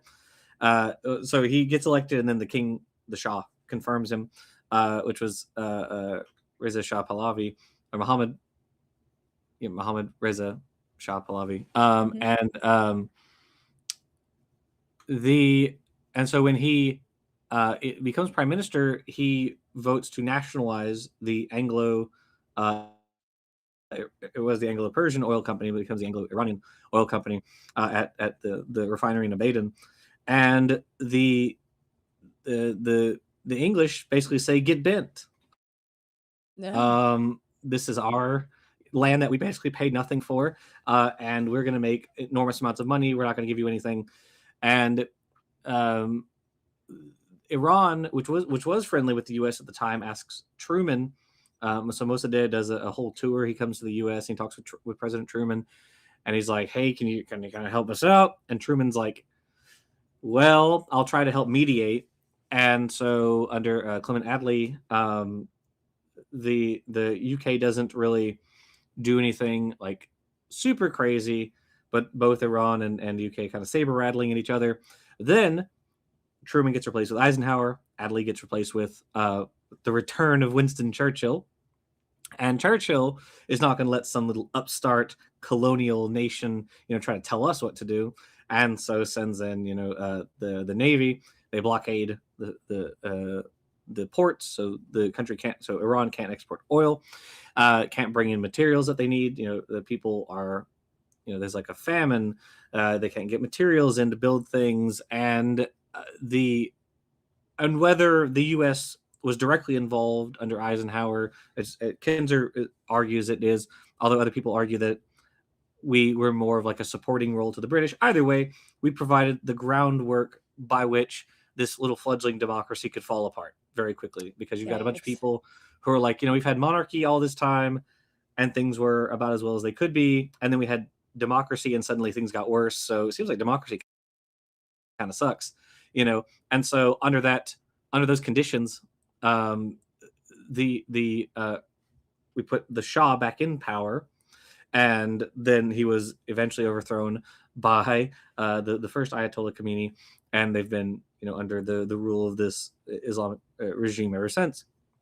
And so it's like we facilitated in some degree the overthrow of their democracy. We didn't try to help negotiate any sort of like settlement with Iran, which led to the situation we're in today. Similar things happened with like Venezuela, Guatemala. We've fomented these terrible connections with these countries. Carter did, Reagan did. They funded like Contras and other terrorist groups. I mean, heck, Eisenhower, the whole the overthrow of the Guatemalan government, I believe was Jacobo Arbenz, I believe was the president when Guatemala was overthrown. It's like, and this is because of a fruit company, right? The United Fruit Company was upset. Bananas. Yeah, exactly. We got to have those bananas. Can't really have democracy. Nope. And so, and then if you read Manufacturing Consent, Chomsky talks all about how those conflicts are framed. Like these guys who are literal terrorists being viewed as like freedom fighters. They're trying to, save the country. Yeah, it's too bad that it was a 30-year war that resulted in the deaths of 200,000 civilians, but never mind all that, And so Venezuela is another example. It was Donald Trump's own policies in his first term that his embargoes in 2017 and 2019 that resulted in the collapse of the Venezuelan oil industry. They dropped in terms of their oil exports by 80% because of Trump's own policies, which he then turns around and uses as the pretext for an invasion to capture Maduro. Make no mistake, Maduro is a bad guy. Yeah, he sucks. But also we captured the leader of a sovereign nation, and like we punished this nation for our own policy decisions against them that result in it's estimated the loss of like some 40,000 lives, unnecessarily. Just like it's unfathomable the insanity that we inflict upon the world. And I'm actually reading a different Chomsky book right now, titled "Failed States," which came out in, I think it was 2006, so back during the Iraq War, or shortly after the Iraq War started, or 3 years, whatever. But the book is about like, look at how we have our flagrant disregard for world policies. Like the UN has these rules, and we're just kind of flipping them off. We're like, yeah, well, that doesn't really apply to us. It just there was a retrospective that came out about the war in Afghanistan. I think it was a year or so ago, that showed that the longevity in Afghanistan is worse following the war than it was before. Wow. Like it's we are a hell of a nation of peace, right? Yeah, the pro peace ticket. Invading Venezuela and Iran and trying to invade Greenland. Cuba. And so I worked in Panama, and I actually did 2 days after going in and ousting Maduro, which I believe was a Saturday. I left on a Monday to do a Panama Canal cruise to be a lecturer. And I used to work in the Panama Canal, or in Panama, but I worked on BCI Island, which is an island in the canal. So it was really great to go back and do this. But like, I got to talk about, again, the creation of Panama, which again was all about U.S. having control of trade and things, and all the things that we've done in the name the banana of republics and all the banana republics, and controlling this area, which is the obsession, and really obsessed with like keeping communism out, in terms of like, because I know that there were at one point in like the late 50s, there was a lot of revolts because the U.S. refused to fly the Panamanian flag because it was occupied by the Zonians, which they wouldn't allow there were no Panamanians living in the Panama Canal region on 10 miles either side of the canal. And so it was all Americans. And it's actually a friend of mine's mom went to school there, funny enough. It was really kind of neat. And she was a kid, so she wasn't involved in all the politics of it, but she got to experience that. And it was a interesting time, because again, you had all these white Americans living there, in a country where people that are from, from Panama could not enjoy the canal, could not sort of get in there. And I think there John was McCain's from there, isn't he? yeah, John McCain, was he born there? I think he might have been. I'm not 100% sure, but yes. There was question of whether the U.S. would give the canal back to Panama in the the middle of the last century, but they were so concerned about concerned about communists, the Soviet Union getting involved or trying to take over the canal because of what was happening in Cuba, that they just were like, nope, until of course Carter decided in 79 to give it back in 99, and they've been running it so much better than they had before, and the expansion locks are insane. Like it's a huge feat of technology. I couldn't believe, I remember waking up and open up my window, and the wall, because I had a window, the wall of the canal was, I swear to God, like and it's a cruise ship, and you're like, there's just no room in between, and it's just bonkers. But again, what the US will do in the name of controlling fruit trade, and then act like they've done nothing wrong and wonder why. Yeah. The Monroe Doctrine, which whatever you want to pull out of it, because there's quite a lot of debate as America talks about. There's a lot of debate over what exactly the Monroe Doctrine is, but basically, we control the new world essentially is what part of it. You can't do shit. This is my I've pissed all over it. Like it's just that's basically what. Yeah. I mean the Monroe Doctrine was penned during a time where we were fighting a century-long race war with the people who used to live here, right? The Native Americans, and we just pushed them. And we did a video titled "The Right Way is a Myth," because I was responding to the claim of, well, I don't mind immigrants, they just have to come here the right way, which has never been more. I don't even hear that talking point anymore, if I'm honest, because Republicans have just bought into all immigration bad. Actually, they don't even at least when there were neocons, they would say that, which was very frustrating to hear, because it's like, well, actually, we have these quotas from a variety of countries, and it's really hard to become an American citizen. Which, I have there's a second Chomsky, Aviva Chomsky, who's written a couple of really good books on immigration. Aviva Chomsky, she's Chomsky's, or one of Chomsky's daughters, I guess. He probably has multiple kids. They Take Our Jobs and 20 Other Myths About Immigration, and Undocumented, which is another book. And in Undocumented, she goes through the history of immigration laws in the US and how awful they are. And so I kind of got the idea for the right way is a myth from that. But then now it's you had Trump and Vance pushing the fake story about the Haitian immigrants eating dogs and cats. And the funny thing about that was, it was terrible. It wasn't funny at all. But one of the things about it was, there was never an argument that they were illegal immigrants. That was never the point of the argument of the story. Yeah. The story was they were just different from us. Yeah, they were just from somewhere else, from a place that is 80% Catholic, I think, or at the very least, it wasn't 80% Catholic. Maybe it was 80% Christian. But at any rate, a country that's overwhelmingly Christian, right? Overwhelmingly Christian. That these people were coming to the U.S. legally. They were being paroled here under legal policies that had been passed, right? They were being flown in and allowed to stay in these cities for a certain amount of time because of political instability in their home countries. And we've done this for a bunch of countries. And what's funny is I was watching reports. There was a local church there that was this is the first time that we've had people in the pews in years.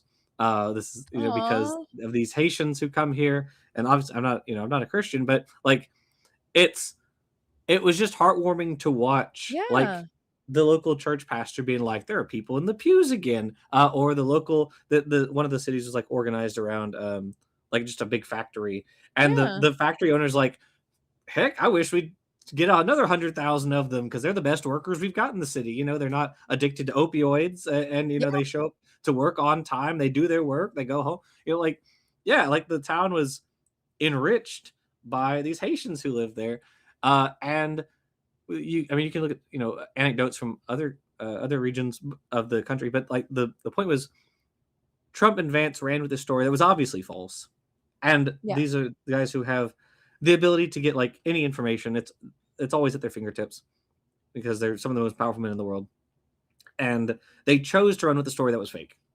And Vance even admitted, like on a news segment, he was like, if I have to tell stories about immigrants eating cats, I will, if it gets the point across. And the point, of course, is being just anti-immigration because they're racist. That's the whole thing. Yep.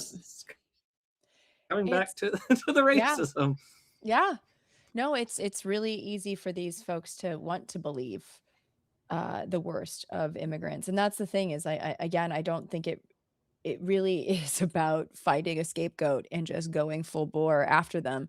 I don't think it matters if they did it. I mean, if doing it legal was the point, then why are they going to people's immigration hearings, which now we know was against the law already? Yep. That was an ICE memo that was not supposed to be sent or executed. And so, yeah, it's not about that. It's just about chaos and disorder and terrorizing people. And I mean, even like having ICE and to talk back to neo-fascism, we've been kind of talking about it this whole time, but like specifically like having a military presence, having men and women and anything in between in ICE outfits carrying heavy machine guns or arsenal or whatever. That is, if you've traveled abroad, which I have quite a bit in countries where they do have militaristic cops, you feel it. It is awkward. You feel almost like just terrified of doing anything wrong, and they want to get us used to that. They want us used to seeing that on the streets and just sort of accepting it. And because I can't even imagine, like, if you told a bunch of us, took a time machine back 15 years, like, this is what's going to be happening, I think a lot of us would have been like, no fucking way, there's no way, like, really that bad? I mean, we knew it was bad. Like, that also is very frustrating. Is when Trump got elected in 2016, I went out, I had a shirt that said, Donald eres un pendejo in Spanish, and it had Trump, it was a illegal mezcal shirt that I bought in Guatemala. I was actually in Guatemala hiking Acatenango, which is the second tallest volcano in Guatemala, or in Central America, the day that Trump was elected. And I remember, and I remember telling my friend, I'm happy to do it, but just not the day of the election. And of course, she booked it the day of the election. So I was like, well, okay, hopefully I'll have reception. And I did. And it was devastating. And it was interesting because a lot of the people on the tour were internationals, and they were the ones that were commiserating with me. The other Americans were not invested. They were like, eh. And I was just like, no, it's the fall of democracy. Like, I was losing my godforsaken mind. And this volcano, Acatenango, is just across away from another volcano named Fuego, and Fuego erupts. It's the one we were on was dormant, not extinct, but dormant. Fuego erupts all the time. And so I remember we were sleeping that night, and the guides told me the next day they had never seen Fuego erupt that much. Like, it erupted like every 20 minutes. It was huge. You like book out and there's a volcano going, and and I'm crying because I have to go home to this. But I remember marching that weekend in that shirt, and my friend posted a picture of us fighting in the streets, marching in the streets. And one of her friends was like, I didn't vote for him and I don't like him, but I think we need to give him a chance. And I think that shirt's incredibly disrespectful to wear about the president of the United States. And, I think I mentioned something about, he's a fascist. And this woman like ripped me a new one. And it's like, a lot of us knew that 10 years ago, this is what we were getting. And it's just wild to me that it's happened so quickly, but it hasn't happened quickly. I feel like we've been chipping away at the fabric of democracy, like you said, for decades. Yeah. There was I don't remember who it is. I should have looked up this quote beforehand. There was a philosopher who referred to neoliberalism as inchoate fascism. And, whether or not you believe that necessarily, in some aspects, I think that's true, because the privatization of public services, of social services, which has led to are increasing inequality between the haves and the have-nots. Well, that is definitely an aspect of fascism. And I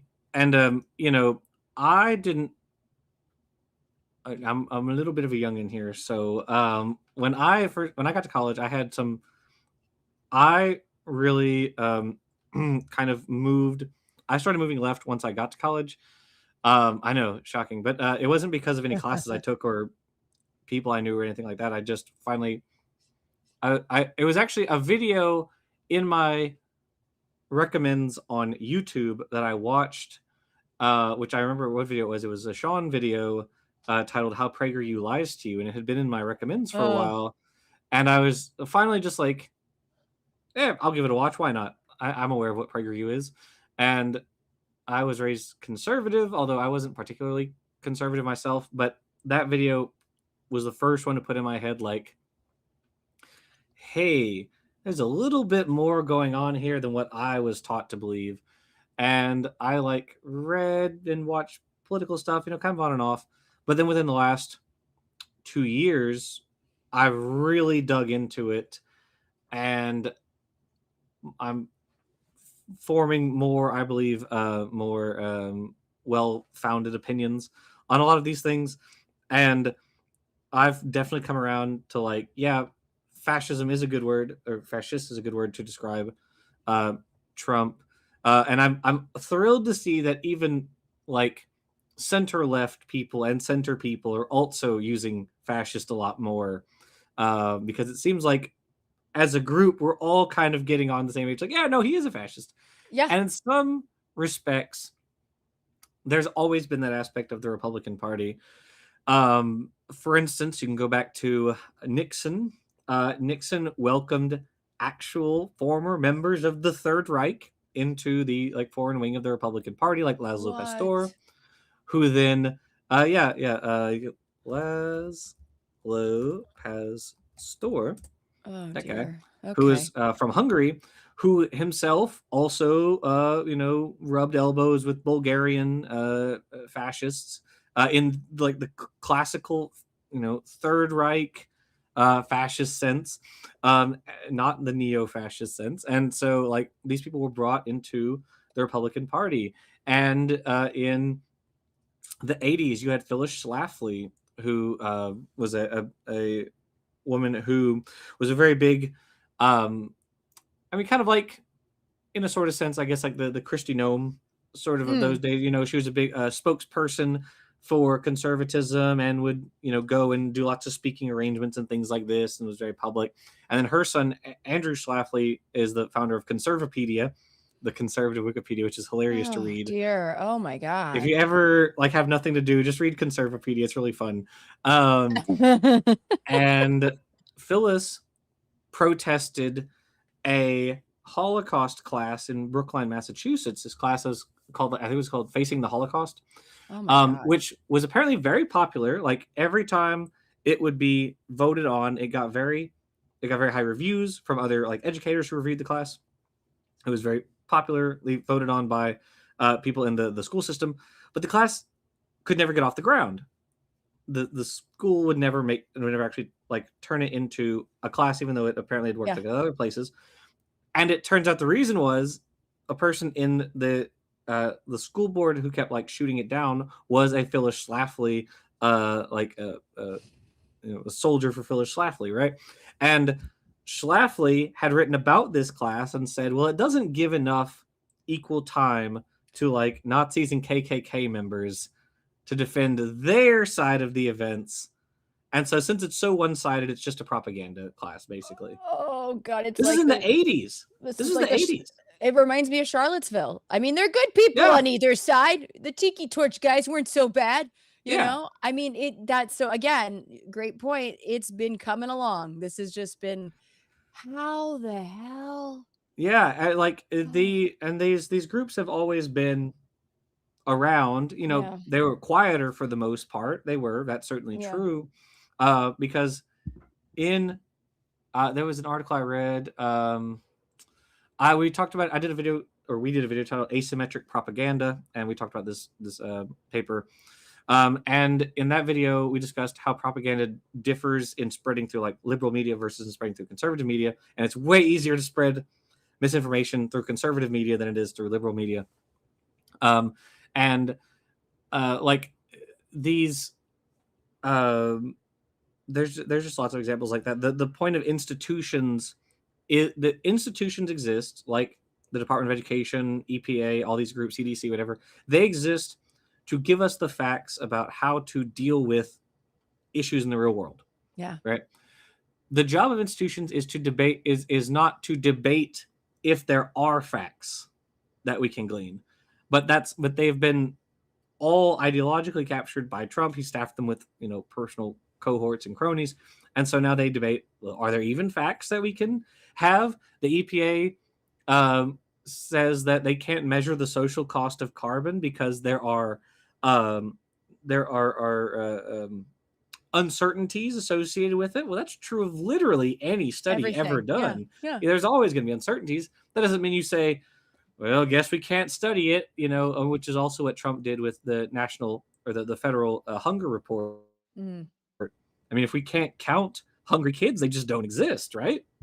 That's how that works. Oh my God, the stupidity is so heavy. But it's also just, I mean, it's not even, it's beyond, it's evil. It's, it's and the longer this goes on, the more I think just absurd it becomes. But we're at the point now where the absurdity has been normalized, which is why I think that if we want to go back to any semblance of normal, there have to be repercussions for these people. Like it's in The Handmaid's Tale. The Handmaid's Tale says like the Constitution, there was no big outcry when the Constitution was like set aside. It was because there had been a bunch of little steps leading up to it that finally, when this happened, the people just kind of went, well, okay, it's one more thing. And that's true. There isn't really, a crossing of the Rubicon typically. There's not one Rubicon, there's a bunch of little Rubicons, which the Rubicon probably itself was a little body of water, which is why, no one knows where it is. It was like a little stream or whatever. But like, that's kind of the point, right? It's flooding the zone, to use, oh God, what was his name? The propagandist for Trump's first term. You don't really see him much anymore. Bannon, no. There we go. Steve Bannon. He came with that term, flood the zone, which he's absolutely correct. He's incredibly smart guy. Yeah. Yeah. I mean, I was reading an article the other day about just how the payment of right influencers versus left, that the right will pay an arm and a leg to get their message out there. They have the money and they're not afraid to pay influencers whatever, they can be bought. And so I think that also is unfortunate. That I would be interested in knowing some of these male comedians, if they were getting a chunk of change from whatever organizations, companies, corps, whatever, because they helped get Trump elected. There are tons of young men and some women that watch them religiously and will just drink up whatever Kool-Aid they're serving. And so it's always funny to me when I watch them now being like, I can't believe, Andrew Schwartz being like, I didn't expect him to just be rounding people up. And he said he was going to do that. It's exactly what the man said he was going to do. He's doing. You can't act surprised. It's just, So and I do think there needs, I don't know if it's not jail time necessarily, because they didn't do anything illegal. To my knowledge, they're not doing anything illegal. Their First Amendment right, but I definitely think let's just not give them less podcasts for people. As somebody who struggles with even thinking people want to hear what I have to say, but I think that also comes with scientists, imposter syndrome, and women just in general are like, I don't know, do I have anything good to say? But oh, as a white man, I've never had to worry about that. I just get out there and I'm like, listen here, everyone. You were born with a Shure microphone in your hand. I have a coworker who once roasted me, who said, I told her that I have a YouTube channel, which she does too, by the way. Good. And but she said to me, so you think the world needs one more white man's opinion? And Ah, I was caught off guard by that. I did not have a witty comeback in that moment. I just was, I memean, it's tough. Like, trust me. I mean, Peter, our both of our producers is mm-hmm, amazing human being. And I fought him on this for a long time. I was like, I don't know if people want to see, but I do think there's something to be said about, especially scientists, people with a scientific mm-hmm, background talking, because it is, I mean, evolution is evolution. Cultural evolution is different than biological evolution. And biological, it's not a monolith. There's different mm-hmm. ways of adapting and mutating and things of that sort, and different evolutionary forces and whatnot. But cultural evolution is fast and it can happen. And I think it's interesting to get scientists' take on it, and also just all the ways science is political, like the fact that you're doing a video now on healthcare, which is Mm-hmm. very political, but it's also rooted in science and medicine. So, I Yeah. mean, that's something that we need you. That's what I'm trying to say. Yeah, In so many I think words. you're right. It takes all of us, right? We need more voices like yours. Oh, We need more voices out there who can help stem the tide, because like if we all think to ourselves, well, I don't need, who wants to listen to me? The only people who are going to be out there are the woo! self-selecting ones, the ones who think, yes, people should listen to me. What I was important is what I have to say. And that's how we get to a world where we are dominated by Joe Rogans and Graham Hancocks and people like this. And to your Yep. point, I mean, there was that report that came out that showed um, Tim Pool, Benny Johnson, a bunch of these Republican podcasters are all paid by Russia, literally That's paid that tens of thousands of dollars. that is what I'm talking. This is exactly what I'm talking about. Like, they have the money coming in. By the way, we have some great health advice for you. Hold on one second, Jackson. Alira the Free has noticed that you look like you're drinking Coca-Cola, and she has expressed concern. She's expressed concern.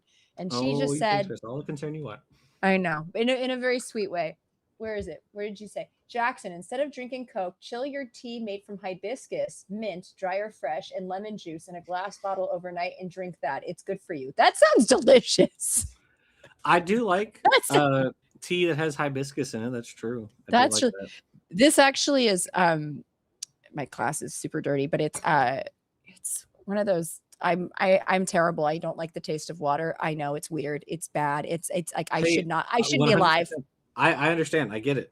I'm I so, totally agree. I shouldn't be alive. Yeah. So it's a squeezy thing, but it's blood orange hibiscus is the Oh, flavor, and okay. it's delicious. But it makes me drink water, and it has vitamins. It has the vitamins. Let's see what else. I had a couple other folks. I remember that dumbass Trump saying, if we don't test, there are no COVID cases. Yeah. Yes, that's right. He did say that.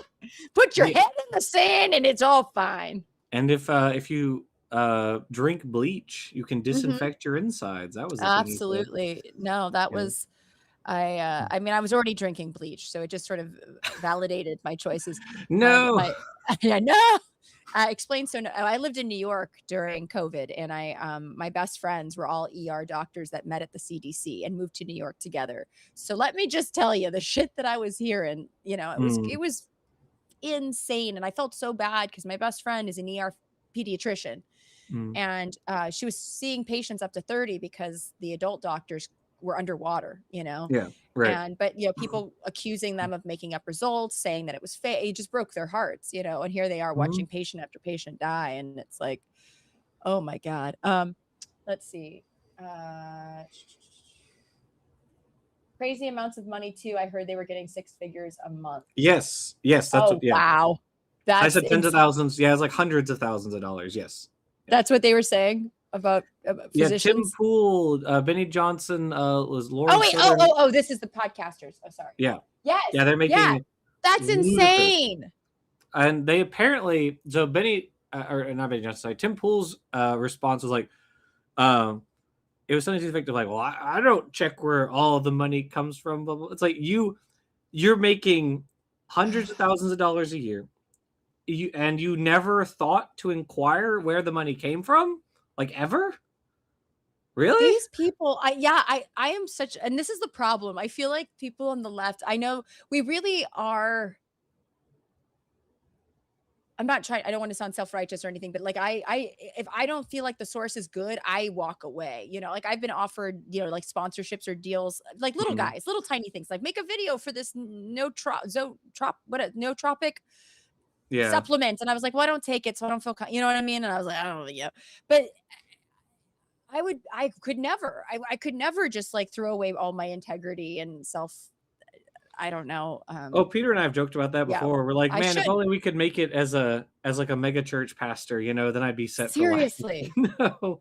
I wanted to do OnlyFans, but as like I would just wear a Bigfoot mask, and then just because but then people would know it's me because I hosted a Bigfoot show, and I would just tell science facts, but I'm just naked from the way, you know what I mean? Like I was like, maybe I could do that. My best friend and I actually, because she's a doctor, I'm a scientist, and we were like, maybe we just like walk around in our bra, like and as by the way, I didn't know this, pediatricians make crap money.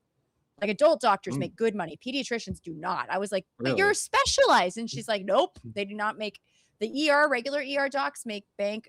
Other pediatricians, not so much. So we were like trying to figure out how to supplement income. And we're like, we can just tell science facts in our underwear. And I'm like, why does it have to be that?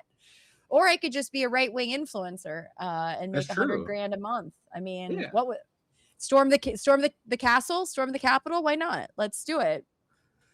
It's so terrible. Why did it? You have to sell your soul. Maybe they didn't have one.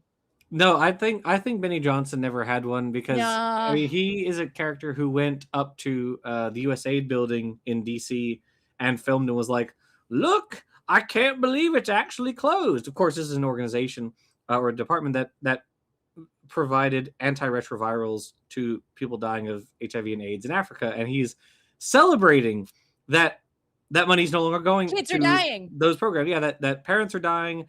This is and funny enough, that was a George Bush program. PEPFAR was was maybe the greatest thing George Bush ever did.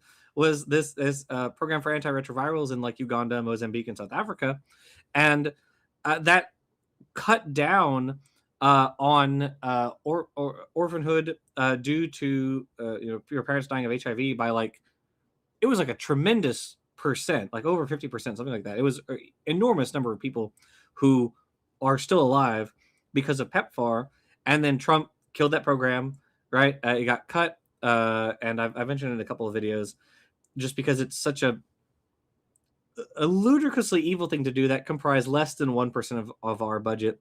And then you have Benny Johnson being like in front of the closed USAID office while millions die. And so, yeah, I don't think he ever had a soul. So that's my hot These take. people it's sick. And like, these are the same people, of course, that would claim to be pro-life, which we all know is a bunch of, I just interviewed John Fugelsang, who wrote a book called Separation of Church and Hate, which, by the way, I don't have, I feel bad. I don't have it, the physical, because John's a dear friend of mine. I'll put it in the chat, Separation of Church and Hate. And then the subtitle is freaking phenomenal. I got to read the whole thing. But he's a dear friend of mine. And during COVID, actually, we wrote out, he was part of my pod as well. I shot all his comedy specials, but let's see, hold on. Let me read the whole freaking title. The Separation of Church and Hate, a sane person's guide to taking back the Bible from fundamentalist, fascist, and flock fleecing frauds. Oh, I like the alliteration. Yeah, it's so good. But he really does, and he is religious, and I'm not, and Aaron and I always, because I'm not an atheist. I would call myself an agnostic. I'm not religious by any stretch of the imagination, but John is. But he wrote the book not for religious folks, but for anybody who wants to go toe to toe with a Christian nationalist and make them kind of rethink their whole life, right? And he goes through using scripture, basically breaking down what they get wrong repeatedly, especially when it comes to abortion, especially when it comes to homosexuality, when it comes to women and leadership and things, all these different, and loving thy neighbor and poverty and taxing the rich, all the things that Jesus spoke about, of course, written by multiple different men, is not in line with a lot of what Christian nationalists say, right? So again, yeah, it's important to understand and kind of meet them where they're at, which and fight them with their own text. That's the way you can really get them good. Yeah, I think it's worth pointing out, maybe he does in the book, that like the anti-abortion crusade was started by a bunch of people who were upset about desegregation, right? Like the anti-abortion movement is rooted in desegregation. And it came had late. It was like in Yeah. the 1970s.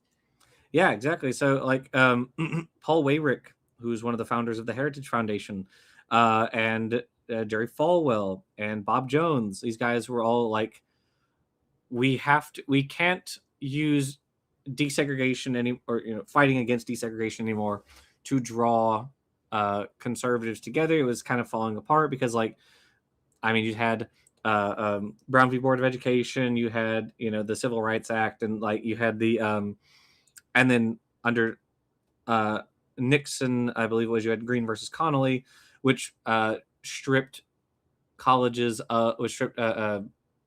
different colleges of their federal funding if they did not desegregate. And so that happened under Nixon and Ford. And I believe Bob Jones University was stripped of its federal funding under Ford. And they tried some really wacky ways to kind of get around that, because they were like, look, we have one singular black person at our school, but they're not allowed to sit with the other white kids. And they tried some really funny, some wacky, as I say funny, but it's horrible, obviously, some wacky stuff to try to get their funding. But then they got really mad about it. And they were like, well, we're not bringing people to our cause anymore. We're trying to fight against desegregation. We've gone too far as a society with integration. And so we have to look somewhere else. Hey, there's this whole abortion thing. People are starting to, and so they kind of made a much bigger movement out of that. Yeah, which is crazy. That, I mean, again, what does it come down to? Racists be racist. Racists be racist. Yeah. So many of our problems are literally just racism. And it's kind of crazy how many things just come back to racism. It really is. Yeah, because even when we talk about when we talk about conservatism and maybe Reagan Republicans and being fiscally conservative, who benefits under a fiscally conservative government? Those that have, right? Mm-hmm.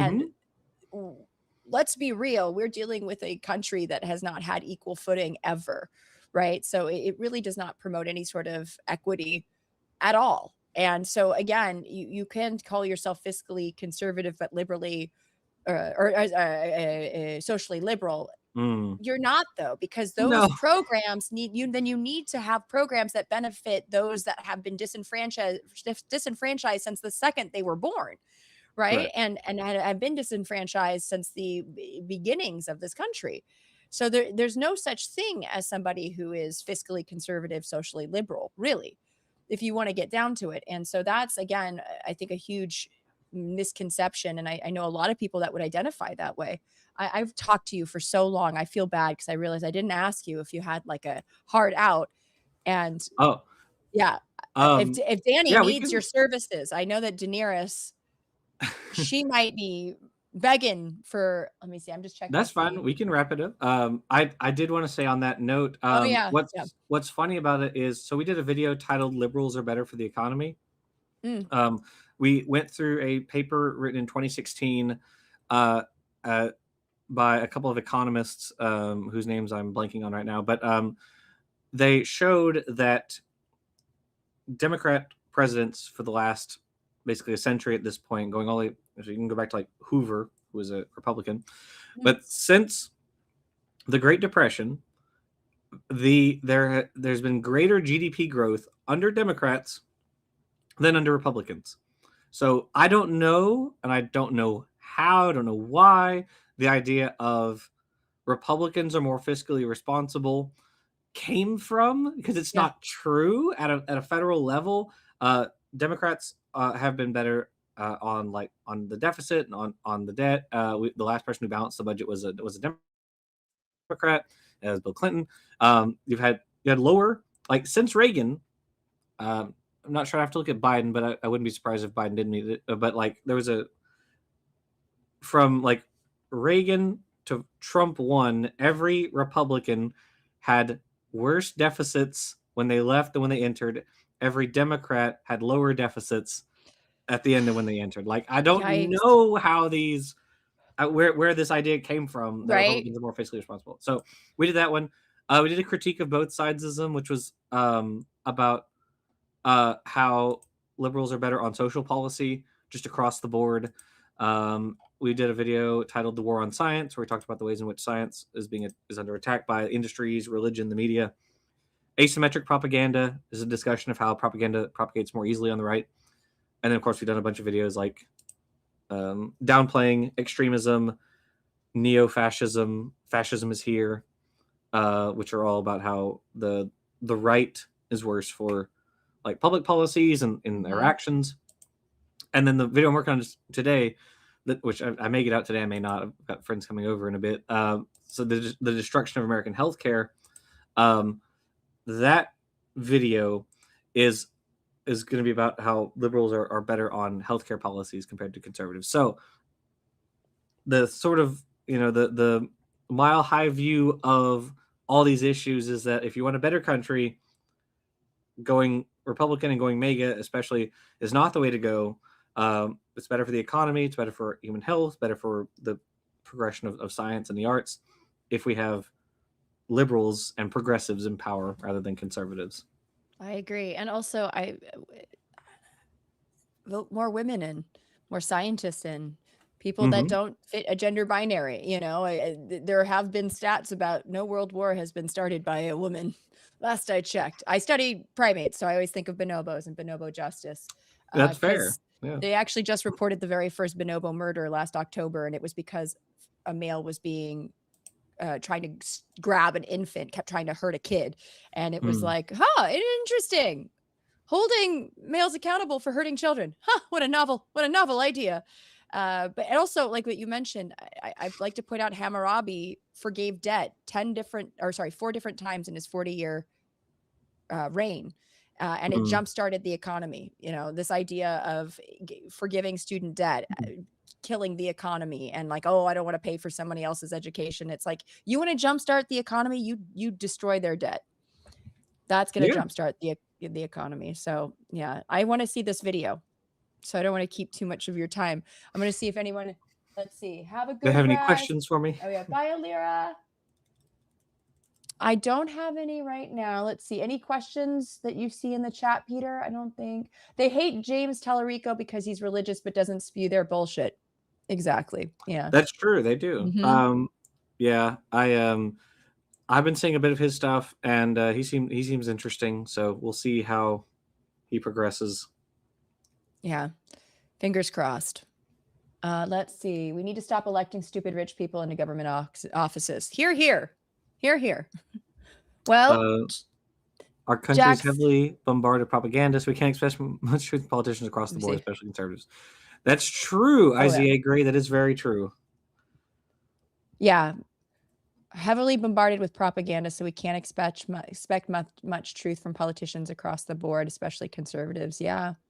I think they drink the Kool-Aid too. I mean, part of me, I have this conversation again. My boyfriend's not from here, he's from Cuba, and he was raised by diplomats. So he has a very unique perspective on world affairs, but he's very curious. Like, he asks the best questions about our country. He's just baffled by it. There's a lot of and he's brilliant, he asks these questions from just a place of curiosity. Like, what do you don't really think they believe what they're saying? And I was like, some of them maybe, but a lot of them don't. They're just speaking to a fan base. They're speaking to a very racist fan base.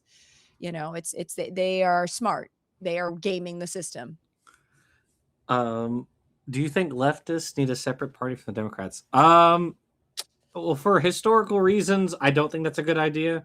In the U.S., we're never going to have, unless, things would have to change dramatically for how we do our elections for us to even consider having multiple parties. So no, unless if you want to do anything politically, you have to be a Republican or a Democrat.